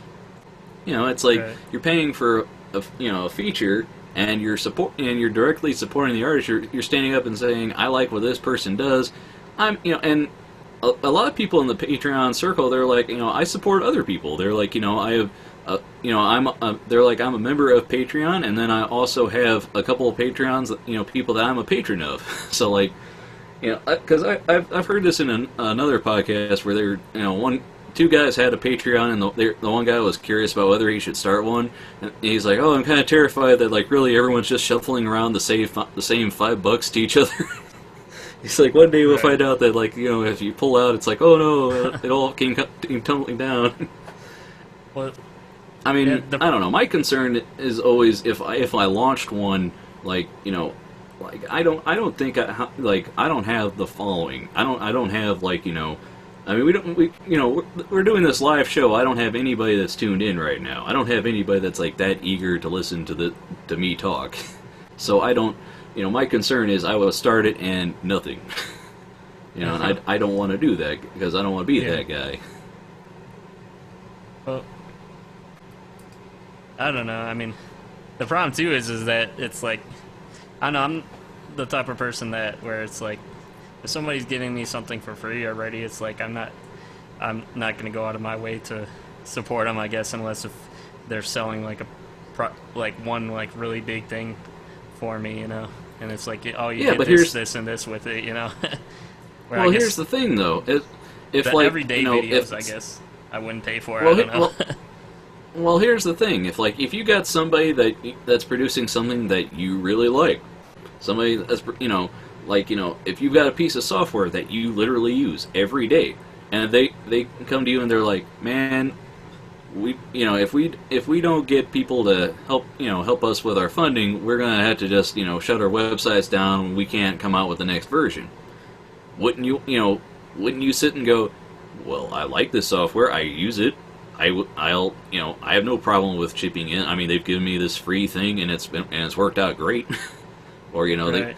I come to their site especially if you're invested in like webcomics, where you come to the site every day, and you're like, I come to this site every day, and they don't charge me anything. It's like I want to give them something, And if you do that, a lot of them, some of them give either PDFs of things or early updates, like Brad Geiger, the guy who does Evil Inc., evil-comic.com, he posted about his breakdown of what he's done on Patreon so far. He's like, people have subscribed. He puts up his entire month early for Patreon subscribers, and then he also does, merchandise out for them. He has an exclusive comic that he's been toying around with and releasing just for Patreon subscribers. He's a lot of material, and I mean, the argument is like, how much of an effort should it be that like, how much extra content should you be producing for people that just want to support you, versus you can't dedicate to like, okay, these people subscribe, so I've got to do a whole other book just for them. It's like that's a sucking of your time. I don't know. Right. Well, I mean, just the whole general idea, though. I mean, it's technically a business model from what I've looked up on like the wiki or whatever is of crowdfunding, isn't it? I mean, it's a business model, so I mean. Well, I mean, Zach Braff made how many millions of dollars for a movie on it, with Kickstarter. Yeah. It's like, it's an established thing. Well, yeah, I'm just saying it, but it's, in general, though, it's definitely a relatively new type of thing. Like, if you were to if you could go back in time and go back to, like, the 50s or 40s, and you tell people about this idea, they would hate it, Even going back to the 90s, it would have trouble getting, I mean, even now, there are people that don't get it. Just like you've come around a little bit to the Kickstarter thing, and that people, like if somebody made a movie, made a documentary about, your particular struggle, something that you could relate to, like this or that, or you're like, I really want to support this film, and then you translate that to these things are supporting individual artists and their effort to continue to make projects. You can either pay people per, like, some people do per update, like if they're doing a webcomic that's like every time there's a new page, they get so much that month, or you can pay them by the month, and because they produce a multitude of projects. Yeah, well, that's I definitely like Kickstarter because it's the distinction with me is that it's centered around a certain project or a certain product, you know, whereas I guess I'm less in favor of just generally just fund me, pay for it's like the other sites are more of like where like you're buying them, you know, as a person, you know. I guess I don't know. Well, it's definitely more of a gray area, I guess. It's a different thing, Ian, but think about it. If you had a favorite band and they wanted to produce, you know, they could fund just a new album, or every time they come out with a new single, you know, wouldn't you just, if you had a favorite band and they had a Patreon and you could kick them back $1 and they would release, every time they came out with a new studio mix, they were trying something out, you know, if it cost you as little as $1, because that's what it is, it's like, that's the starting price, isn't it? Wouldn't you, you know, it's like, hey, my favorite band's on here, and they're doing, like, you know, all kinds of, I get the first updates of what they're doing, and I get, you know, and I can help them figure out what they're going to put on their next album, and they don't have to have a studio, you know, a label, keep, you know, having to rely on them to get it made, and they can make the stuff they want. Right. Isn't that worth the investment to you, Ian? Well, the thing though is I think it's different with me and you is that I don't know, I don't really get it. For some people it's like a total cult, but I just don't get that invested in people. I don't know, I mean, I usually just assume that if they're making this for free that they're able to make it, if, you know, like make it financially. If not, then they'll just find another way, you know. I mean, I don't like feel sorry for them or anything, you know. Well, this is how they find their way. I mean, you know, that guy who makes Saturday morning breakfast cereal, he produces it, he took a professional approach to it, and people gave him thousands of dollars. You know, it's like, obviously he has a fan base, and obviously, you know, people care about it. I mean, you and I mean, if you don't read his strip, you have no attachment to it, so it's, you know, you're getting the benefit of, you know, he's making a living, and therefore he produces more content. But the people that do care about it and do want more updates every day from him, that's a little different matter. Right. So the thing is it's just for me, like with free stuff, it's just like hard to find motivation to do it. Plus, I mean, if you're gonna want to have people donate to you, you definitely want to make sure. I don't know how easy it is with Patreon, but you want to make sure that it's easy to donate to them, where it's not like a hassle, you know, like the type of thing where you're saying where you pay for music and stuff, you know, for bands. Make it easy for people, you know. it is easy. That's why it's you know, taken off. I mean, I don't know. The concern is, it's like, I think it's a thing that it's working out. I'm really interested in seeing it working in the future, and I don't know. I think it's a good concern is who does it work for? Because like a lot of people just want to be able to game the system. You know, I'm sure people like launch it and they're like, hey, everybody just come to me. And it's like, well, no. You know, there's people that launch, you know, Patreons and aren't producing stuff regularly. I mean, producing stuff, you know, I mean, people can't really wrap their minds around producing stuff and giving it away for free. Like, I tell my mom, yeah, I'm doing a webcomic, posting online. She's like, why do you give it away for free? Nobody, you won't make any money doing that. I'm like, well, that's not the economy we're in right now. Because if I just sit and go, well, if you want to read my comic, that'll be $5, nobody will read it. Versus, if you read my comic, okay, great, now you want to buy a copy of it, that'll be $5. That's the different model right now. So. Right, so you think it's just the model is like more of a thing to try to help people with the economy and stuff, you know, that it's more of a effect of the economy. Well, I mean, it's more that now anybody can be a creator, you know, versus like, you know, the gatekeepers of like, you know, having an album or, you know, making a movie, doing a lot of things. You know, the bar was you had to have somebody, you know, a studio buy into your project and fund it, and you know, and now everybody can make stuff, and everybody that likes an idea for a movie can get it made. So it's, you know, and it's equalizing, but by the same token, anybody can make anything. So there's a lot of schlock you have to go through, and you have to wade through it, and you actually have to produce stuff, and you actually, you know.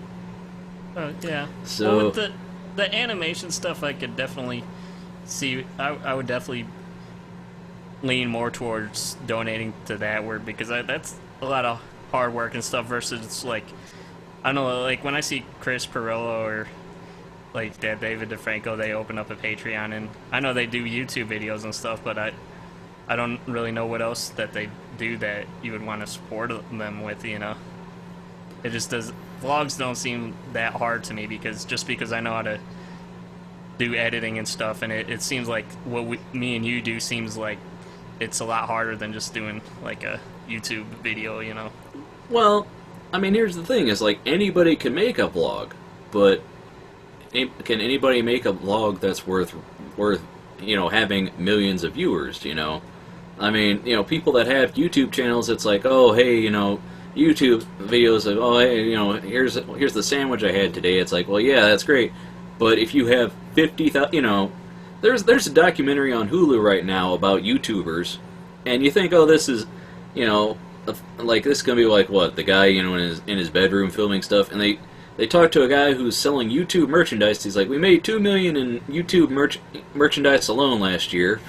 And they're like, well, that's kind of a statement there, isn't it? That people are watching this media. And, there was a survey recently that came out for people up to the age of 18, I believe, that they said that more of those young people right now know YouTube and internet personalities more so than they know mainstream entertainment people like Seth Rogen, or something like that, They know people like PewDiePie or the Game Grumps, So... Well, also, too, is I would be more apt to maybe donate to people if I had more people that I, like, really follow and I felt like they were my hero, I really don't have, like, a lot of stars that I'm ball heads over heels for, Well, that's the thing is that, like, in this current medium, like, people post on their Facebook the shows and the movies that they like because they identify that as, this identifies me and the kind of person, like Doctor Who fans, Whovians. It's like, they identify that as, like, this represents the way I am and I'm part of this community. And me, I've watched a little Doctor Who. I haven't sunk my teeth into it because I haven't really gotten it, but there are rabid Doctor Who fans who you must watch all of it, and they will make nothing but references and mashups, and it's upset, it's a part of who they are. And they're the same way with people with certain video games. I'm sure there are things that you like. Well, that's part of who I am, man. That's what I do. Like I see these kind of movies. I listen to this kind of music, or some people it's about their car. It's an identification thing. So, right. This is, I guess, I'm not motivated enough, I guess, for it. Well, I mean, you and I, the people that create stuff don't really sink in too much. Like, if you ask any web cartoonist, what webcomics do you read? Oh, I don't really have time to read other webcomics because I'm kind of making my own. And that's where it falls in. If you're producing a lot of work, I don't know. But and another thing I wanted to... Oh, I was going to... Did I say real quickly? Also with me, too, is, like, a bunch of the stuff that I plan on trying to make money from, I want to sell as assets. I've become more of an asset-oriented type person, where it's like I'm trying to make, like with the panoramas and stuff, I'm trying to design like specific products and stuff, Well, I mean, like with Game Maker, it's designed to make games, but there are people that use it to make apps, and it's like, like a lot of Minecraft videos that people animate in 3D, that's done in the 3D engine in Game Maker. A guy made I think it was Minecraft Mater or something. I can't remember the name of it, but yeah. Actually, that coming back around, there's another site I wanted to mention, Itch.io, for independent games. You can find free games on this site. You can find paid games on this site. So also you can find game jams. It's interesting because like I've stumbled across it because there's a lot of indie portals for people that, game makers that want to sell games and stuff, but, this one is really, there's a number of big games on it, and it's very easy to put stuff up there, and if you look over their submission policy, like right now, I don't think they're taking any cut of your money if you sell the games, so, right. And I think there are people selling assets on it too. I was reading a post about it the other day. I didn't get too into it because I was busy following a bunch of tutorials. But there's all kinds of people selling things on it, and whatever is rising to the top of like this is where the people are shopping. I'm kind of going to point people to this, like, hey, maybe we should try and get on this store. Like, if I can spare the $100 to get an iOS, developer thing for a year, a subscription or whatever it is to sell games on iOS, it's like I would definitely want to get on the Apple Store. And if whatever certification to get on Steam, if I could do that and had a game to put on there, I would certainly do that. And this is a place where I'd be looking at. And right now, it's free to put stuff on here. So right. Oh. Yeah, it's definitely. I don't know, man. So what do you? Is there other stuff? I mean, was this an article?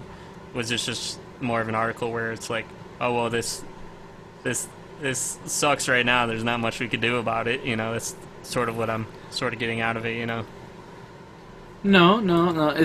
It's more of figuring out, like, it is hard. Like, if you go back to going back to the Draw with Jazza video, he mentions it is hard right now to make a living as an independent artist, but he's like, there are things you need to focus on in your business of getting out there and how to get out there and how to make the most out of things and getting sponsorships or getting business with different ways, and he mentions it in his video.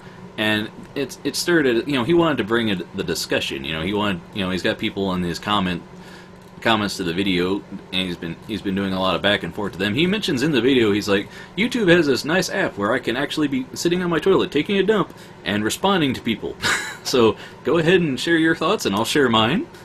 And he wants to get engaged in the conversation, which I think is an important thing, because really the thing about crowdsourcing and social media is that it's a matter of finding the people and talking to them. That's actually because a lot you and I could think, okay, we'll just make a website, put our pitch our tents up on the yard, and we'll make some money, right?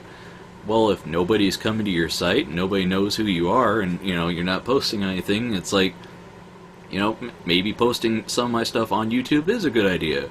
I've been posting the podcast on there. Maybe starting to post videos on there is going to be a good thing, which I'd like to move into.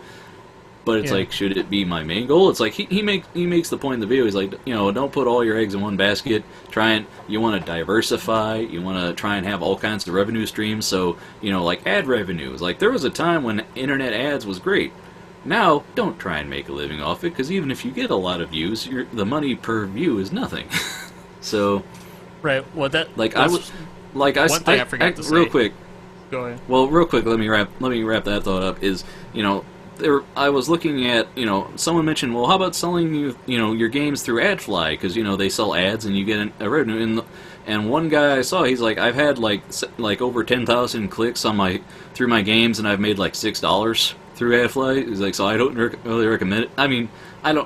That's just an example that I don't know their stats. He's like, the sheer amount of click through and traffic, right now it's weighted very much in the ballpark of the other people. If you're a big name, if you're big and on a big network, there's a lot more money to be made, and it's very hard right now. So I don't know.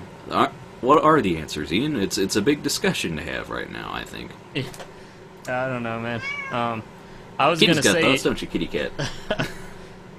I definitely agree with you, though. Don't put all your eggs in one basket. But I forgot to mention when we were talking about it with the multiple YouTube channels thing.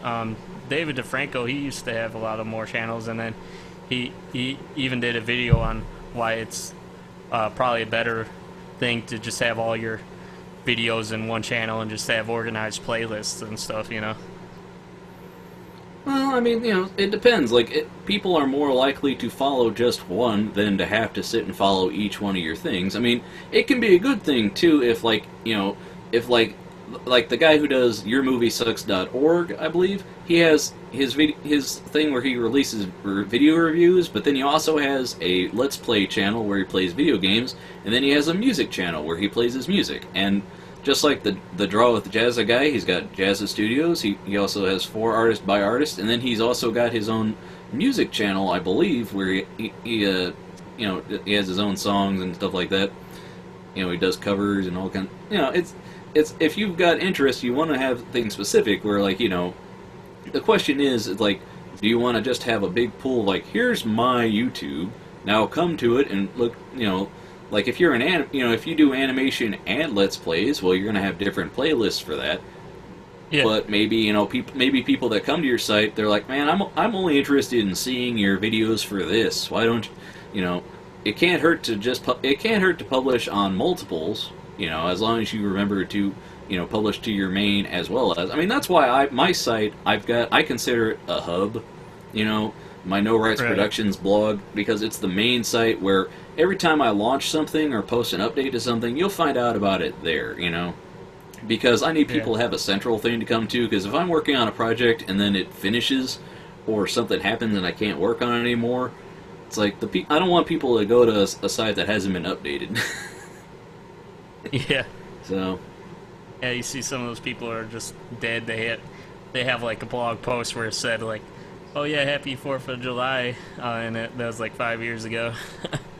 Well, I told you I posted a New Year's post one year, and then I looked down and like 3 posts down, I saw the previous New Year's post. I'm like, that's bad. I need to.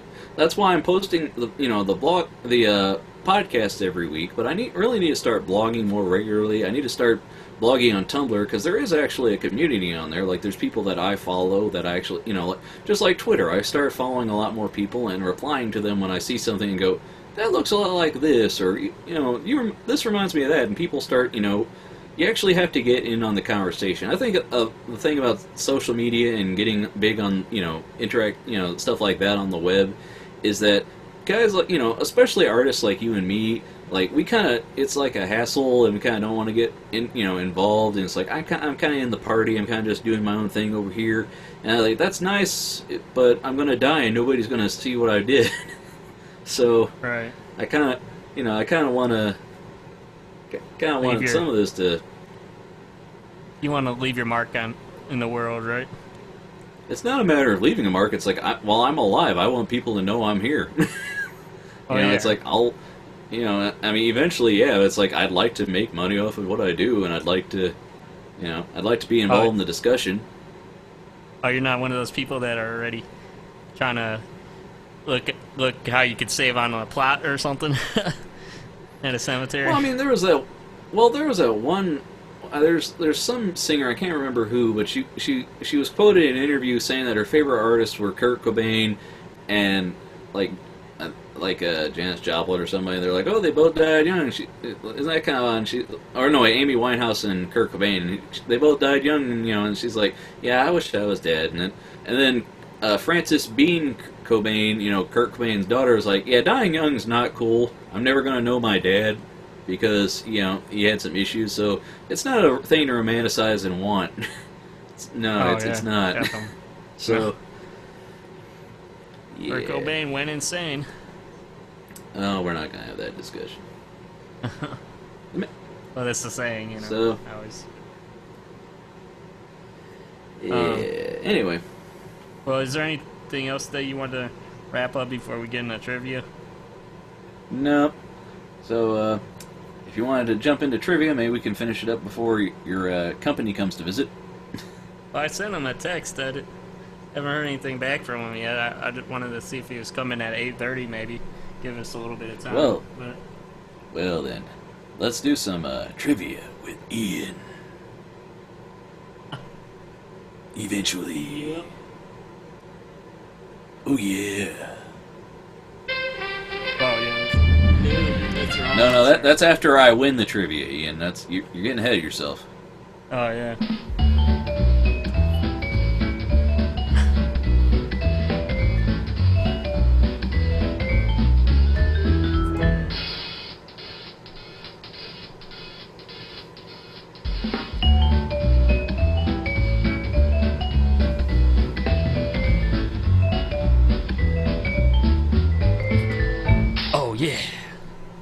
True with Ian.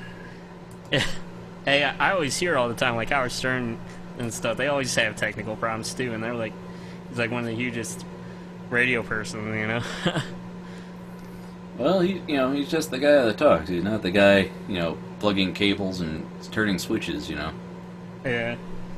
So. Yeah, what was I gonna say too?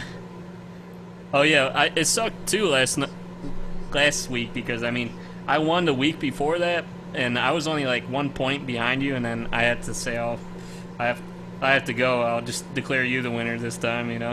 I could have caught up. All right, well, then bring it on, brother. Let's see what the trivia is this week. Well, what do you want to do? You want to do a movies? What are you feeling up to, Ian? Well, how has our games one been before? Was it decent? The movie seemed like they were decent, but I forget. I don't know. The technology one was pathetic. Well, that one is like, it's just technology. It's like Every they're not going to spend the time. Fourth one was like, fourth one was, oh, Steve Jobs or Bill Gates. Shut up. So. Yeah. Well, do you want to try games one? We were talking Go about ahead. games. You're Bring getting it back on. into the games anyways. Bring it on, brother. Yeah. Hide all these, he cheats. You gotta hide all these so nobody cheats here. I'd hide the answers. Yeah, well, you got a screen share so I can see the answers. Otherwise, you're the only one who's going to be cheating. Oh yeah. That's up to Google, my friend. That's up to Google. He wants to behave. Okay, looks like it's behaving. Okay, then. You could go first Okay. this time. True or false? The scandalous hot coffee sex minigame in Grand Theft Auto San Andreas was accessible in unmodified copies of the game. That was false. You had to, kind of hack it to get to it. Yeah. Let's say false too, but put our score thing on here.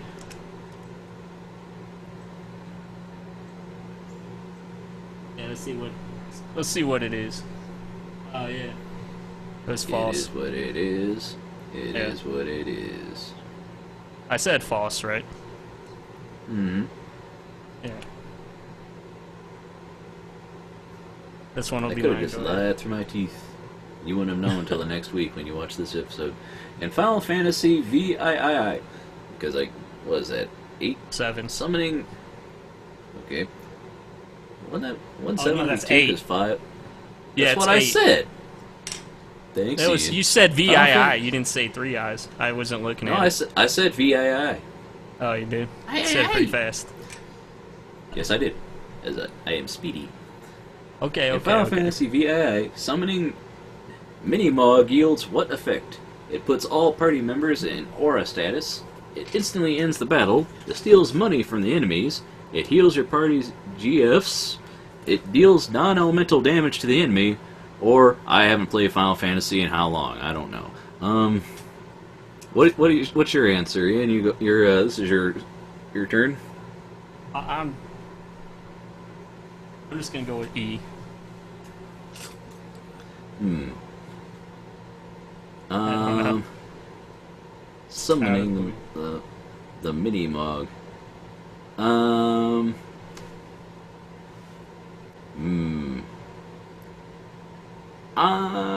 gonna say E is a good answer, but I'm gonna go with A just because I want to be different. Okay. Do you know what the GFs are supposed to stand for? Is that girlfriends? It heals the girlfriends because that would make sense. Why not? Everybody's an anime, girl on that. I don't know. Okay. What's the answer, Ian? A and E. Well, I was So, asking whatever about that GF too, is. and it was. Well, neither of us knew the answer, so it's like, hey, so what makes a carburetor? I don't know, but my car's making this funny noise. Oh, hey, it was a carburetor. Oh, okay. The control panel on Defender and the control panel on Defender and Stargate are identical except for one thing. What? No multiple choice. Wow, that's... Well, obviously, this you know, the best Madden game is this one. Okay. No. Defender and Stargate are identical except for one thing. What? I'm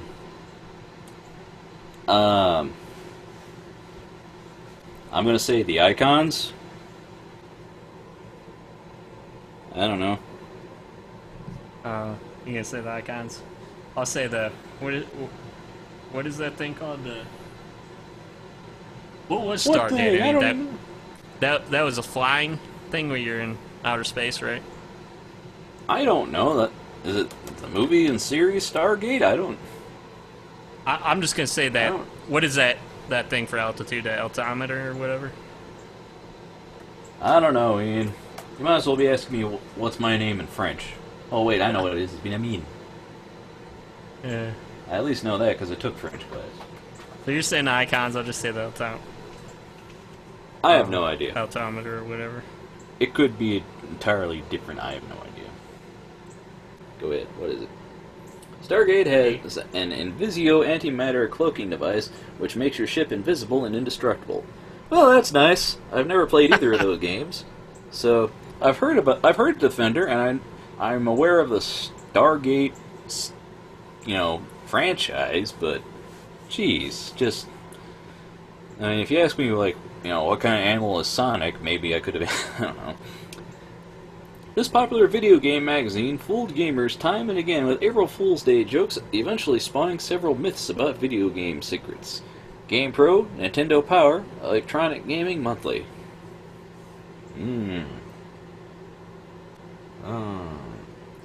Well, I'm going to say Nintendo Power just because every time I watch a video about somebody talking about memories of video games, they were fooled by something in Nintendo Power, so... Right. Just say C to be different. I'm going to get this one. Alright. What's the answer, Ian? Ah, yeah. Ooh!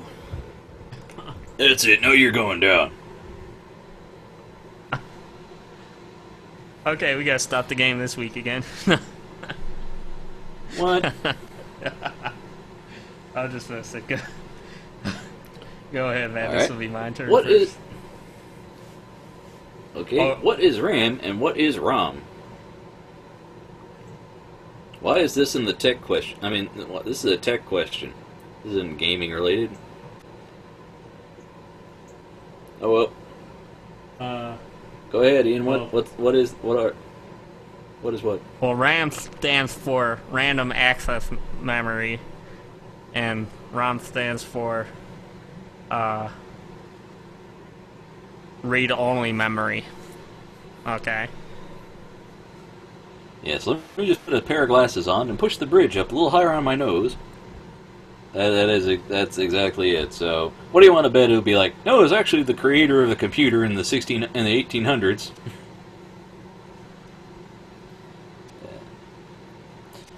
RAM, random access memory, temporary information such as your score and the title of ships you have left, and ROM is read-only memory, which is the game's program. Okay. Well, so it's gave like me a whole wiki on it. Oh, so it's basically like that TV show reboot. Yeah. What Pokemon do you start out with in Pokemon Yellow? Pikachu number 25, Bulbasaur number 1, Squirtle number 7, Raichu number 26, Jigglypuff number 39, Charmander number 4. Well,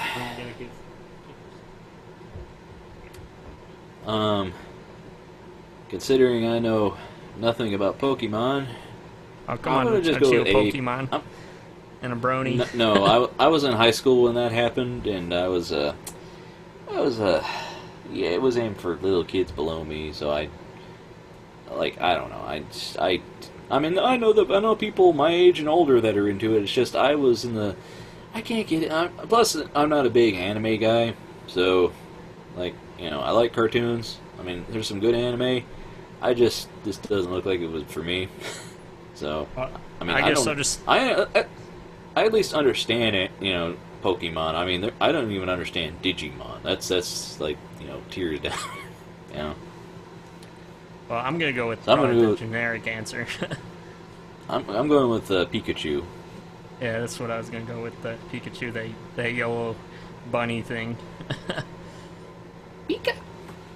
Pikachu. Thanks. All right. That's it. Got to catch them all. Got to throw down. In which video game is the player represented by a paintbrush? Ian, this one's yours. Oh. That's crazy. Paintbrush. I mean, I wouldn't know it, and I can't even think of a name to put for a guess. I'm gonna. So you're letting me steal this one, is what you're saying? Yeah, I'm just gonna pass on having a score for this one. Then go. You take a guess. I'm gonna say Mario Paint. Mario Paint. Okay. If you were right. Make tracks, sometimes called Crush Roller. Okay. I like these random questions. They're like people in a band, talking about bands you don't know. Like, oh, you probably never heard of it. Oh. Okay. I'll allow it.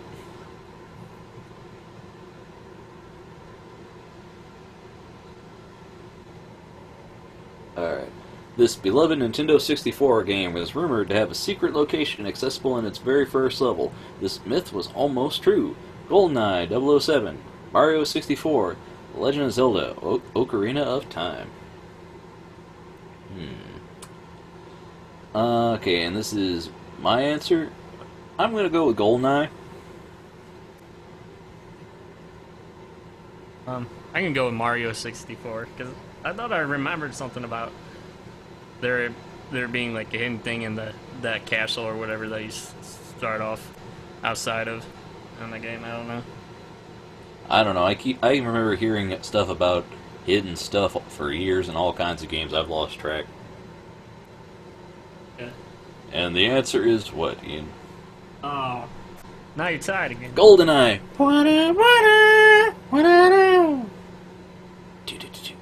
GoldenEye. Never got into James Bond, man.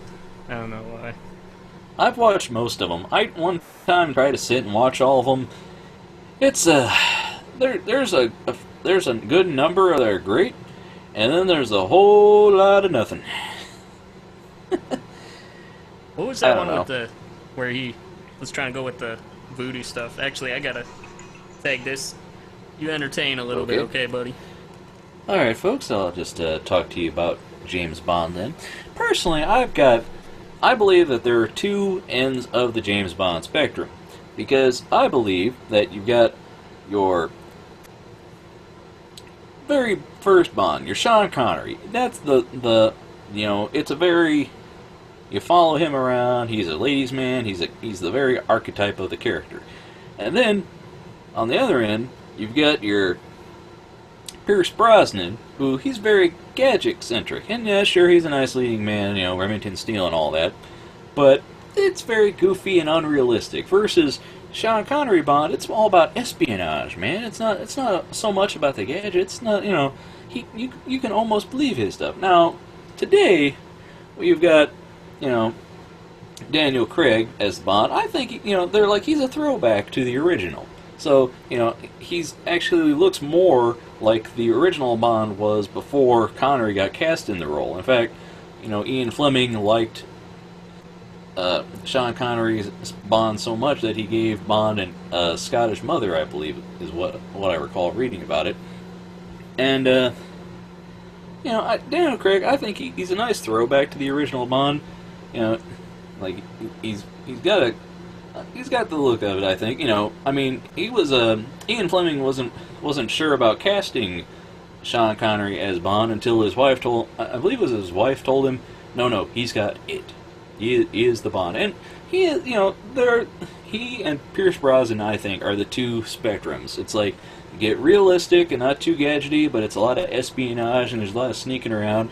And then you get the Pierce Brosnan Bond, who is very gadget-oriented, and stuff is crazy. I mean, granted, you had stuff like, Moonraker, Octopussy,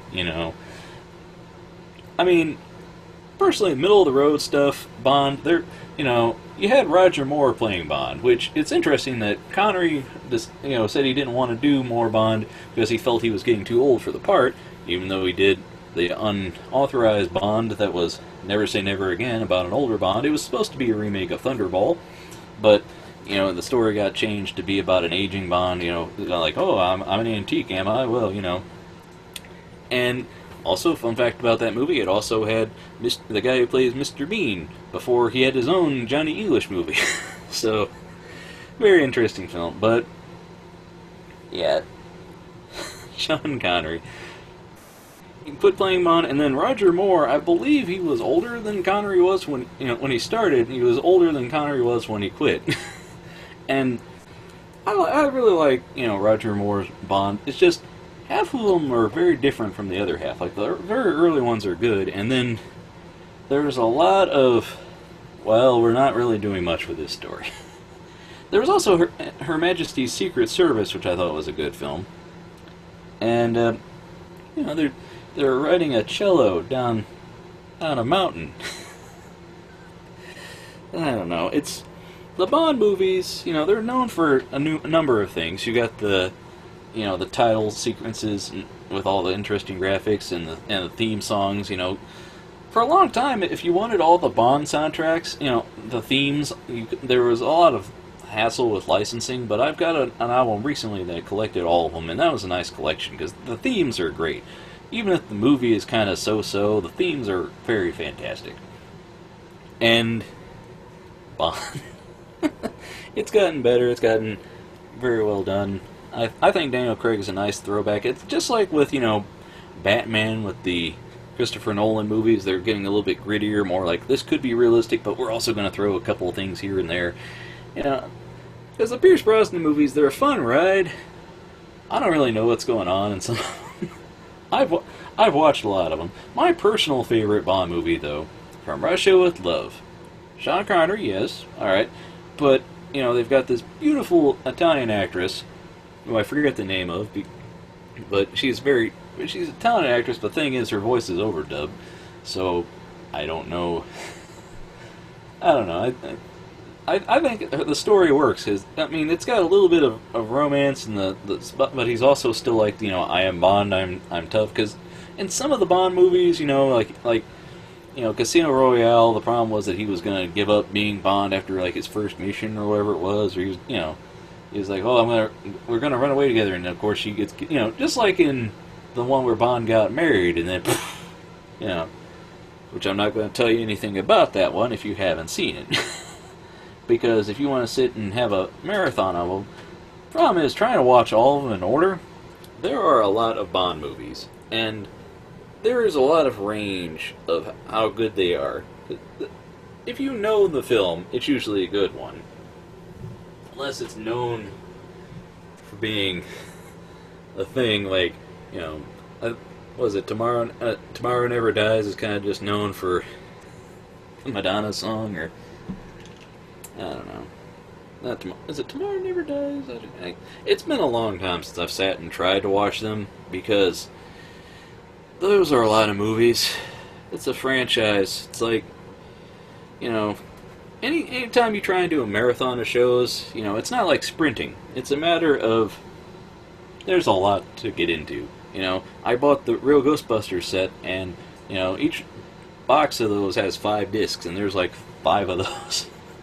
So, yeah, there's a lot of watching involved. Just like watching, like, The Twilight Zone, if you want to sit down and watch that, it's like, there's great episodes, and then there's some where you're just like, I don't know, man, I don't know. you have to be in the right, mindset to watch them. Like, I really like the Twilight Zones they do on New Year's Eve and Christmas. Those marathons where it's all day and it's like, oh, I wonder what's on. Oh, more Twilight Zone. Yeah, I've seen it. I'll watch it all. I'll just sit and watch this whole thing. Because it's good times. It's a nice moment. Because when you have a collection of a show on DVD or on Hulu or Netflix, it's like, I could watch this at any time, but it's not as special as, well, it's on right now. Which gets into the whole, pseudo TV thing from a previous episode about getting the program channels. If you got a channel dedicated to content and a show, it's like, oh, hey, this is on. Yeah, that's a cool show. It's a cool movie. That's cool, And it's the whole live aspect of, like, you could drop into it. I mean, you can always back up and start watching from the beginning, but the fact that it's there, it's like, oh, hey, Shawshank Redemption is a movie that I will drop in. If it's playing, I'll sit and watch it to the end. And, when I finally bought my copy of it, and I watched the beginning, like the first 5 minutes, it's like, I've never really seen this, because I always walk in after he gets to prison. So, yeah. But yeah, Bond. I love Bond. He's one of those good archetype characters, and it's good to reinvent him. Some people are upset that you don't get a lot of the gadgety Bond that you got in the previous one. I think it's alright. We don't need such a cartoonish Bond. Now, the winks and the nods to previous ones where, like, he comes out and he's carrying the machine gun that he was carrying in, I can't remember, but Quantum of Solace, he walks out with the machine gun and he's Bond and he's got, from the one movie, and then it's interesting how they tie in, like, the Office is looking more like the old Office from the 60s, but then it gets into the whole prequel territory of, it's like, well, this is very obviously 2000 and whatever. Why is it looking like the 60s? Just like when you watch the Star Wars movies and then you watch the prequels, it's like, well, how come they've got these double-ended lightsabers and guys made entirely out of, their brain in a robot body? It's... I don't know, that's the problem with prequels as a concept, is that they bookend themselves and you can only do so much. It's like, you can't make a prequel where you kill the main character. I mean, you could. That would be great. I would love to see that, because how do you explain it without waving your hands that never happened, I'd really like to see a movie focus on, like when I saw the trailer for Hot Tub Time Machine 2, I was sitting there thinking, if they're just going to remake the first one, then I don't want to see it. I mean, I love those actors, and I love their characters. I love the first movie. I was like, they got to sell me on this one, because there's no John Cusack in it, I believe. So I was like, okay, I got to see what goes on. And then, the story jumps around, and they show in the future, then the past, and it's like, I was texting my brother about it recently, and they were saying, it's like the part where Lou gets shot in the thing. It's like, well, in the first movie, he says, if I did kill myself, I'd take a shotgun to the... So, in your mind, you're sitting there going, did he kill himself? They go to the future. Did he try and go... I don't know. I'm going to have to see the movie to find out. And that's okay, because I'm sitting here going, this looks like it has potential. So, that's what I'd like to see. I'd like to see movies that go, I don't know where this is going. Let's find out. But then again, you have to give me at least a clue of where I am. Because I was watching a movie on Netflix about a guy who could travel through time and change his destiny, and he lived out each variation of what he could do. He could get married, he could, die lonely, he could be with this woman. Basically it was 5 women, and he could be, or 3 or 5 women, he could be with like any of them. And the story meandered, and the whole time I was like, you keep cutting back to him on his deathbed. You keep cutting back to him being a boy. You keep cutting back to him being with his mom after the divorce and then being with his dad. I'm like, pick a narrative. Pick a voice. I mean, I'll disagree with it maybe, but if you're trying to give me everything and say, oh, it's none of these, it's all of them. No, cut that BS out, man. Try it. Have a little bit of, I don't want to say integrity, but pick something and let me either love it or hate it. I was an hour into this 2-hour movie going, I don't know Like, can he control? I mean, he can very clearly control his destiny, but he can also rewind. He's existing in multiple places at once. And, I was like, I could understand this. I could get along with this if it was presented in a way that was like that I could like. I don't know. I'd really like to see something I harp on a lot is the movie with Malcolm McDowell playing H.G. Wells on a time machine chasing down Jack the Ripper. Sounds awesome. I'm back. And yet, welcome back, Ian. And yet, you can keep going. And yet, my friends. Well, I've talked about it before. It's alright. I've talked about that movie before. Time after time, where H.G. Wells chasing Jack the Ripper, and it's really a fish out of water story in the 70s. And yeah. Oh, yeah.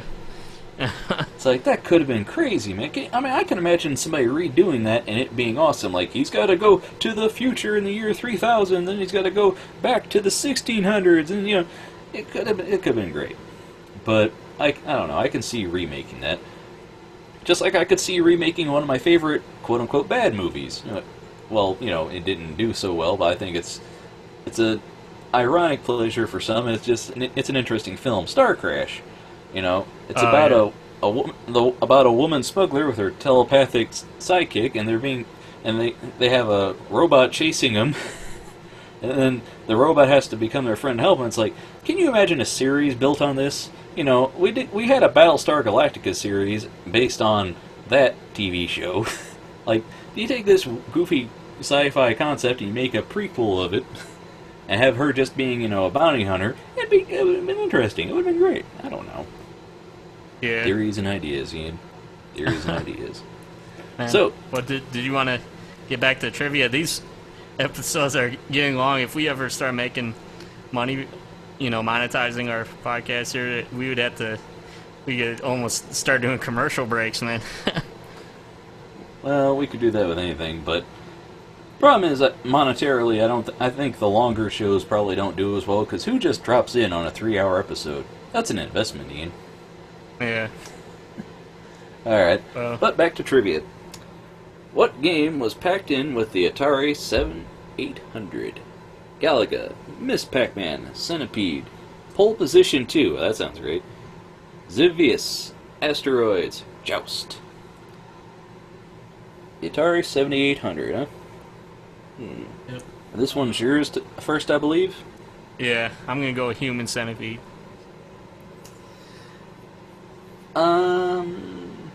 I want to either say Miss Pac-Man or Joust. I'm gonna go with Joust. Joust. Okay. You make me wanna joust. Joust, do it. Pole position. Alright. What do the following terms mean in classic video game jargon? A. Bill Haley. B. Blue Light District. C. 4-course meal. D. George Down. E. Manjit. Are we supposed to tell what each of these mean? Because how big of a freaking answer is this? I gotta do a word problem here. I didn't put those down underneath it then like the other ones. I must have forgot to do that. But I don't understand this question, Ian. I mean, it's a fill in the blank for multiple questions. It's like, Bill Haley, yeah. Blue Light District, I don't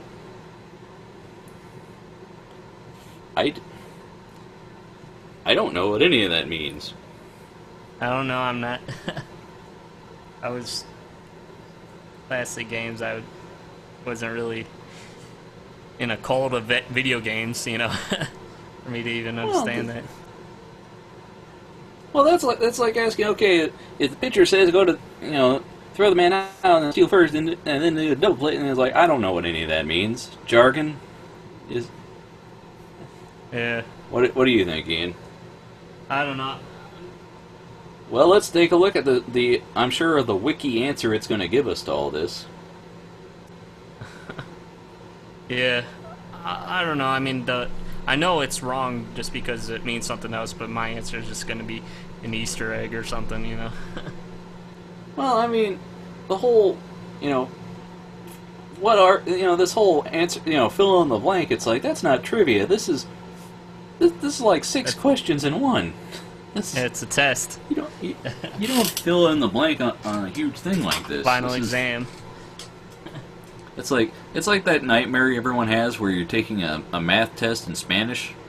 And it's like, what? I don't know. Yeah. Are you're just gonna not have anything? It's fill in the blank, Ian, and I don't know any of those. I mean, I'm just asking what you're gonna put, you know. It's not one of the answers. It's fill in whatever. So. Oh yeah, I know that. I'm just saying. I'll just click see what the answer is. Let's see. A player who spends a lot of time at one machine, an area created by an anti-arcade zoning law, eating all 4 Pac-Man ghosts on one energy pellet, reserving a machine by putting a quarter on it, a pizza place with Pac-Man machines.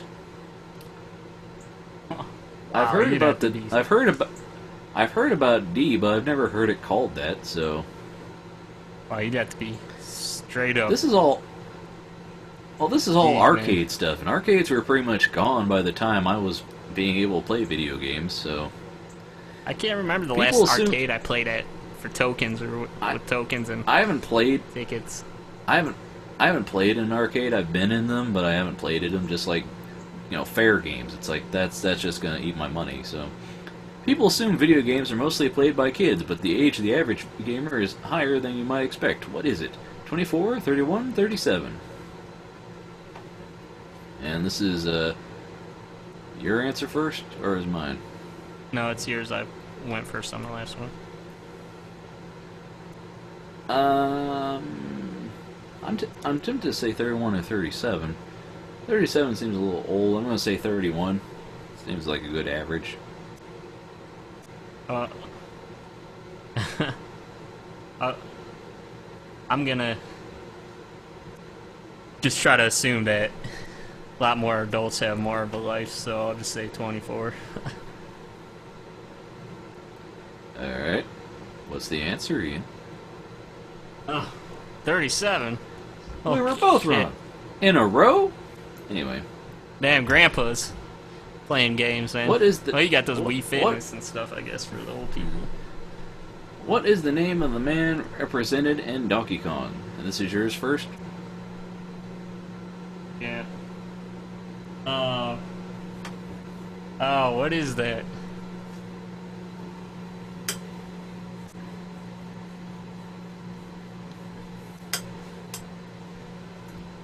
It's not Mario because that's somebody else you play in there, right? I'll just say Mario. I can't answer you until you give us an answer. I'm just gonna say Mario. Well, in the original Donkey Kong, he was referred to as Jumpman, but he eventually became Mario. I'm pretty sure. So some people call him Mario, but he was really originally Jumpman. So. Well, we'll see. He became Mario after the Mario Brothers games came out, I suppose. Yeah. Well, let's see if this quiz hates you or not. Well, it already gave me a Wikipedia entry, so... Yeah, Mario. Mario, although at the time he was simply known as Jumpman. So... So therefore we were both I don't know right. how to score that then. We both got that one. Okay. Finally get something. At least we got this one. We've missed the last, two. In Japan, Nintendo Power is what? A magazine, a rival disc peripheral, the name of the Game Boy, the SNES CD-ROM. Yeah, and this is my answer? You know what the answer is. Well, I know what the American answer is, but it might be different. Let's see. Was it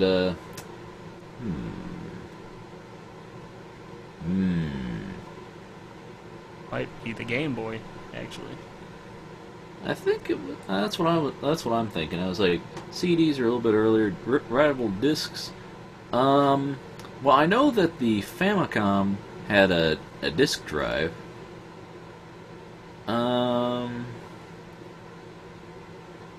So, writable disc. Should I say B or C? I'm gonna say C because that was my first response, and I think I recall reading something about that. I don't know. So I'm gonna go with Game Boy.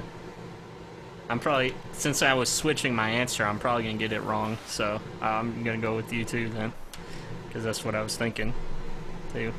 What should be the writable disc peripheral? What is it, Ian? This trivia just wants us to both walk out of here losers, doesn't it? Alright.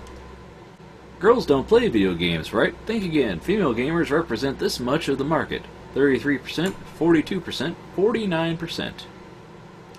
And this is your answer? Okay, I'm gonna go with... I'm gonna say, sure, girls play video games, but I'm still gonna say it's mainly a sausage fest, so I'm just gonna say 33. Well, I know that at least half of gamers are women. It's just a matter of, is it 42 or 49? I'm gonna go with 49. I'm gonna be bold.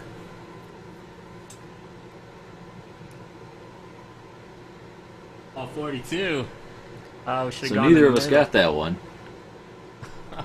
So you're too bold. Name two popular Atari classic arcade games that were designed by the same person. Damn. Well, I don't. Designed by the same person. That's. You realize how nerdy a question that is to ask? Hey, you know the guys who designed every Atari game? Well, yeah. Well, name name two games that one of them designed. I don't. Hey, what? You wanted harder questions, man. There's harder, and then there's just, hey, what was the license plate in that one frame in that movie that you didn't see? What? I mean, two popular Atari games that were designed by the same person. I'm stuck on just naming a Atari game, actually. I can. It's just I know ones that were done by one person. Like, there was obviously an Atari version of Pong. Breakout was coded by Steve Wozniak, and Steve Jobs was there, but it is a Woz production. Two popular Atari games. I'm gonna say, oh boy, Asteroids. No, I do. I want to say Alien Invaders. Invaders. And search for Yar's Revenge, which was maybe Asteroids and Yar's Revenge. Okay. I mean, unless there's like a lot of people that did multiple games and they have every one of them. This is maybe. All right, go ahead. I feel sorry for them, man, because they're probably don't have many friends. I don't know. So you couldn't name any, huh? I'm gonna go with. I'm just gonna go with Pong and Space Invaders. Well, Pong was made for Atari, but it's not. I mean, it's available on Atari, but it came out before Atari. But whatever. Yeah. What were you saying? I want to say Yar's Revenge and Space Invaders.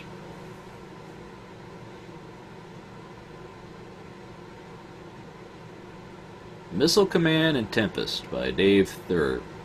Well, that was a great trivia question there, Ian. Myth: this game caused Columbine shooters to go on a rampage. Doom, Quake, Call of Duty. And this is mine or yours? This is mine again. Okay, which one do you think it was, Ian?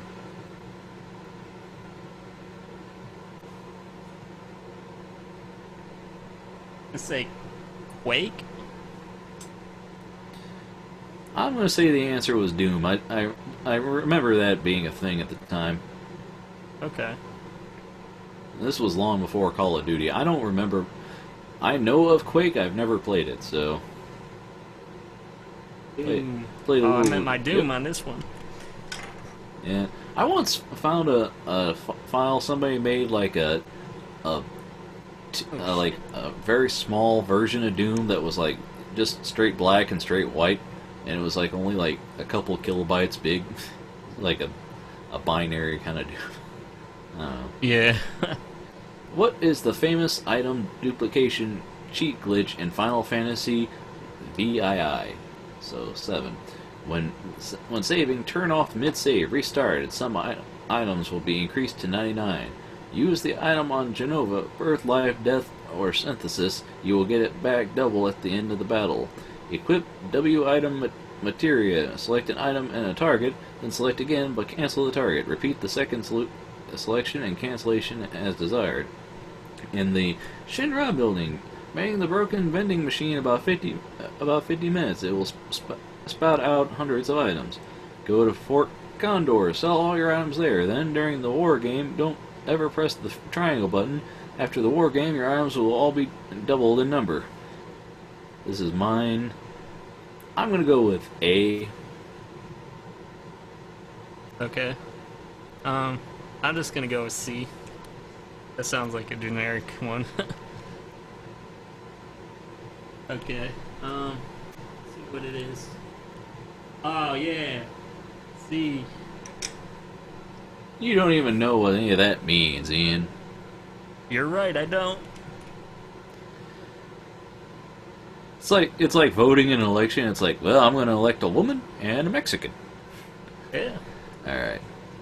True or false? The Atari 2600 was the first home video game console. True or false, Ian? And this is my answer. I'm going to go with false. Yeah. I'm gonna go with false too. Because I went with it and you think I know my stuff? Well, on the Atari stuff, I do, yeah. Alright. False. That's why. Well, yeah, because the first home video game console was the Odyssey. Yeah. Alright. In Defender, how many points do you receive for the following? Landers, bombers, mutants, pods, baiters. Oh, so this is another one of those that you hated. Yeah, now you're answering it first, so I bet you're gonna hate it. Numbers, I mean.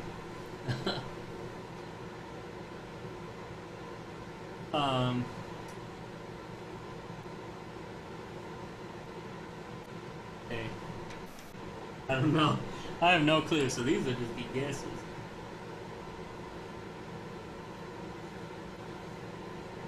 This is what I'm gonna do.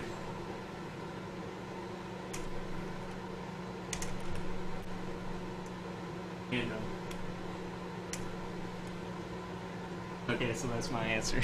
That's my answer. Just random. Your answer. Alright, well, I'm gonna go with an organized number. So, 10, 20, 30, 40, 50.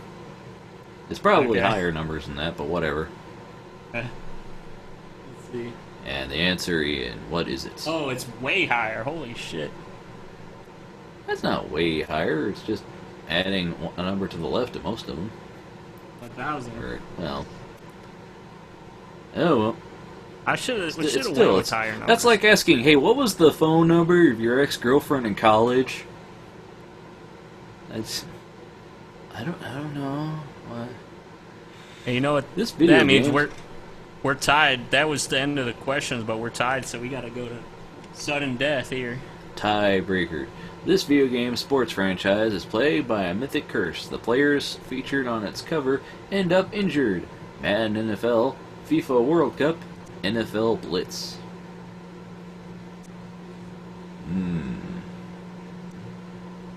This might break the tie. You're going first, right? Yeah. Yeah, I suppose.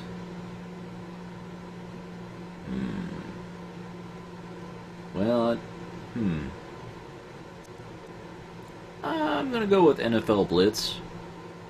I was gonna go with that one too because the Blitz, that word stuck out in my mind for some reason. Well, I know Madden. I'm not a big fan of it, but isn't he on the cover of it most of the time? Yeah. So, okay. Which one are you? I was saying man. the same thing as you, so we got to keep going here. What does the word Atari mean in Japanese? Oh boy.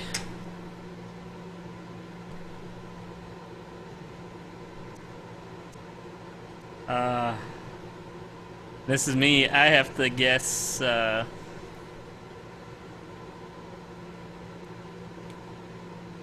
just gonna say universe. It's from the Japanese game Go. It's a move. I believe it means to hold strong or something like that. I'm not exactly sure. Okay. Or maybe it means to start. I don't know, something like that. It's a move in the Japanese game Go, though. I know that much. Let's see what it says. Prepare to be attacked. Ah, so it is a move. So that's what it means.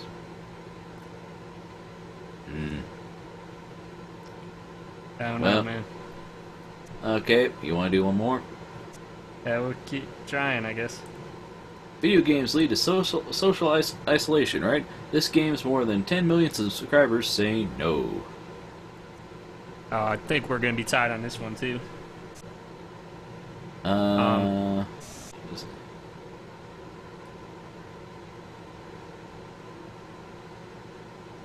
You could go with the generic answer. I'm going with A. Okay, I'm gonna go with B, the Warcraft. Yeah! Seemed like... I can't recall, but didn't Warcraft's numbers drop with their subscriptions not too long ago? Maybe. It just felt like it was too obvious of an answer, so... Yeah, well, I was getting tired of trying to think, so I just went with... I was starting to go with generic answers, you know?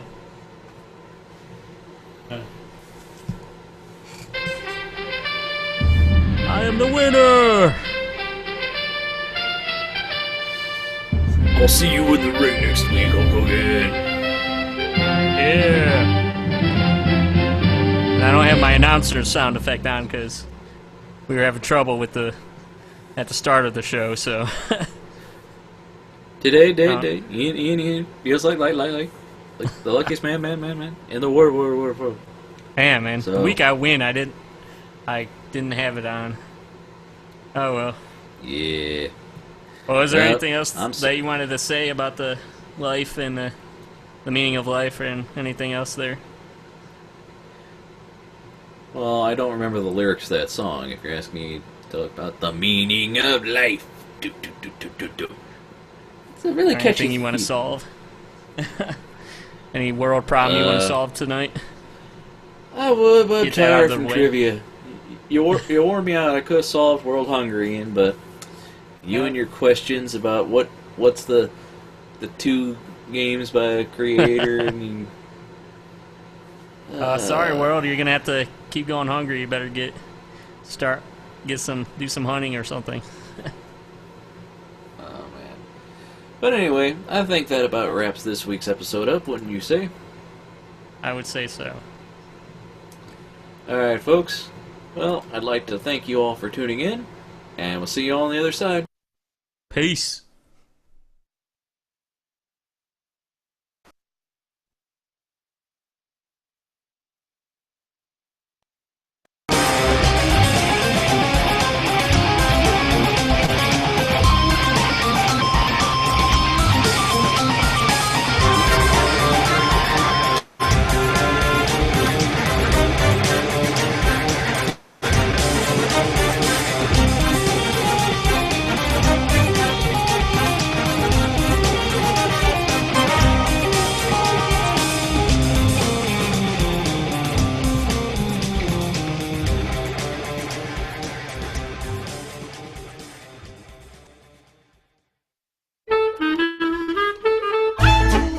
find out more, visit NoRightsProductions.com.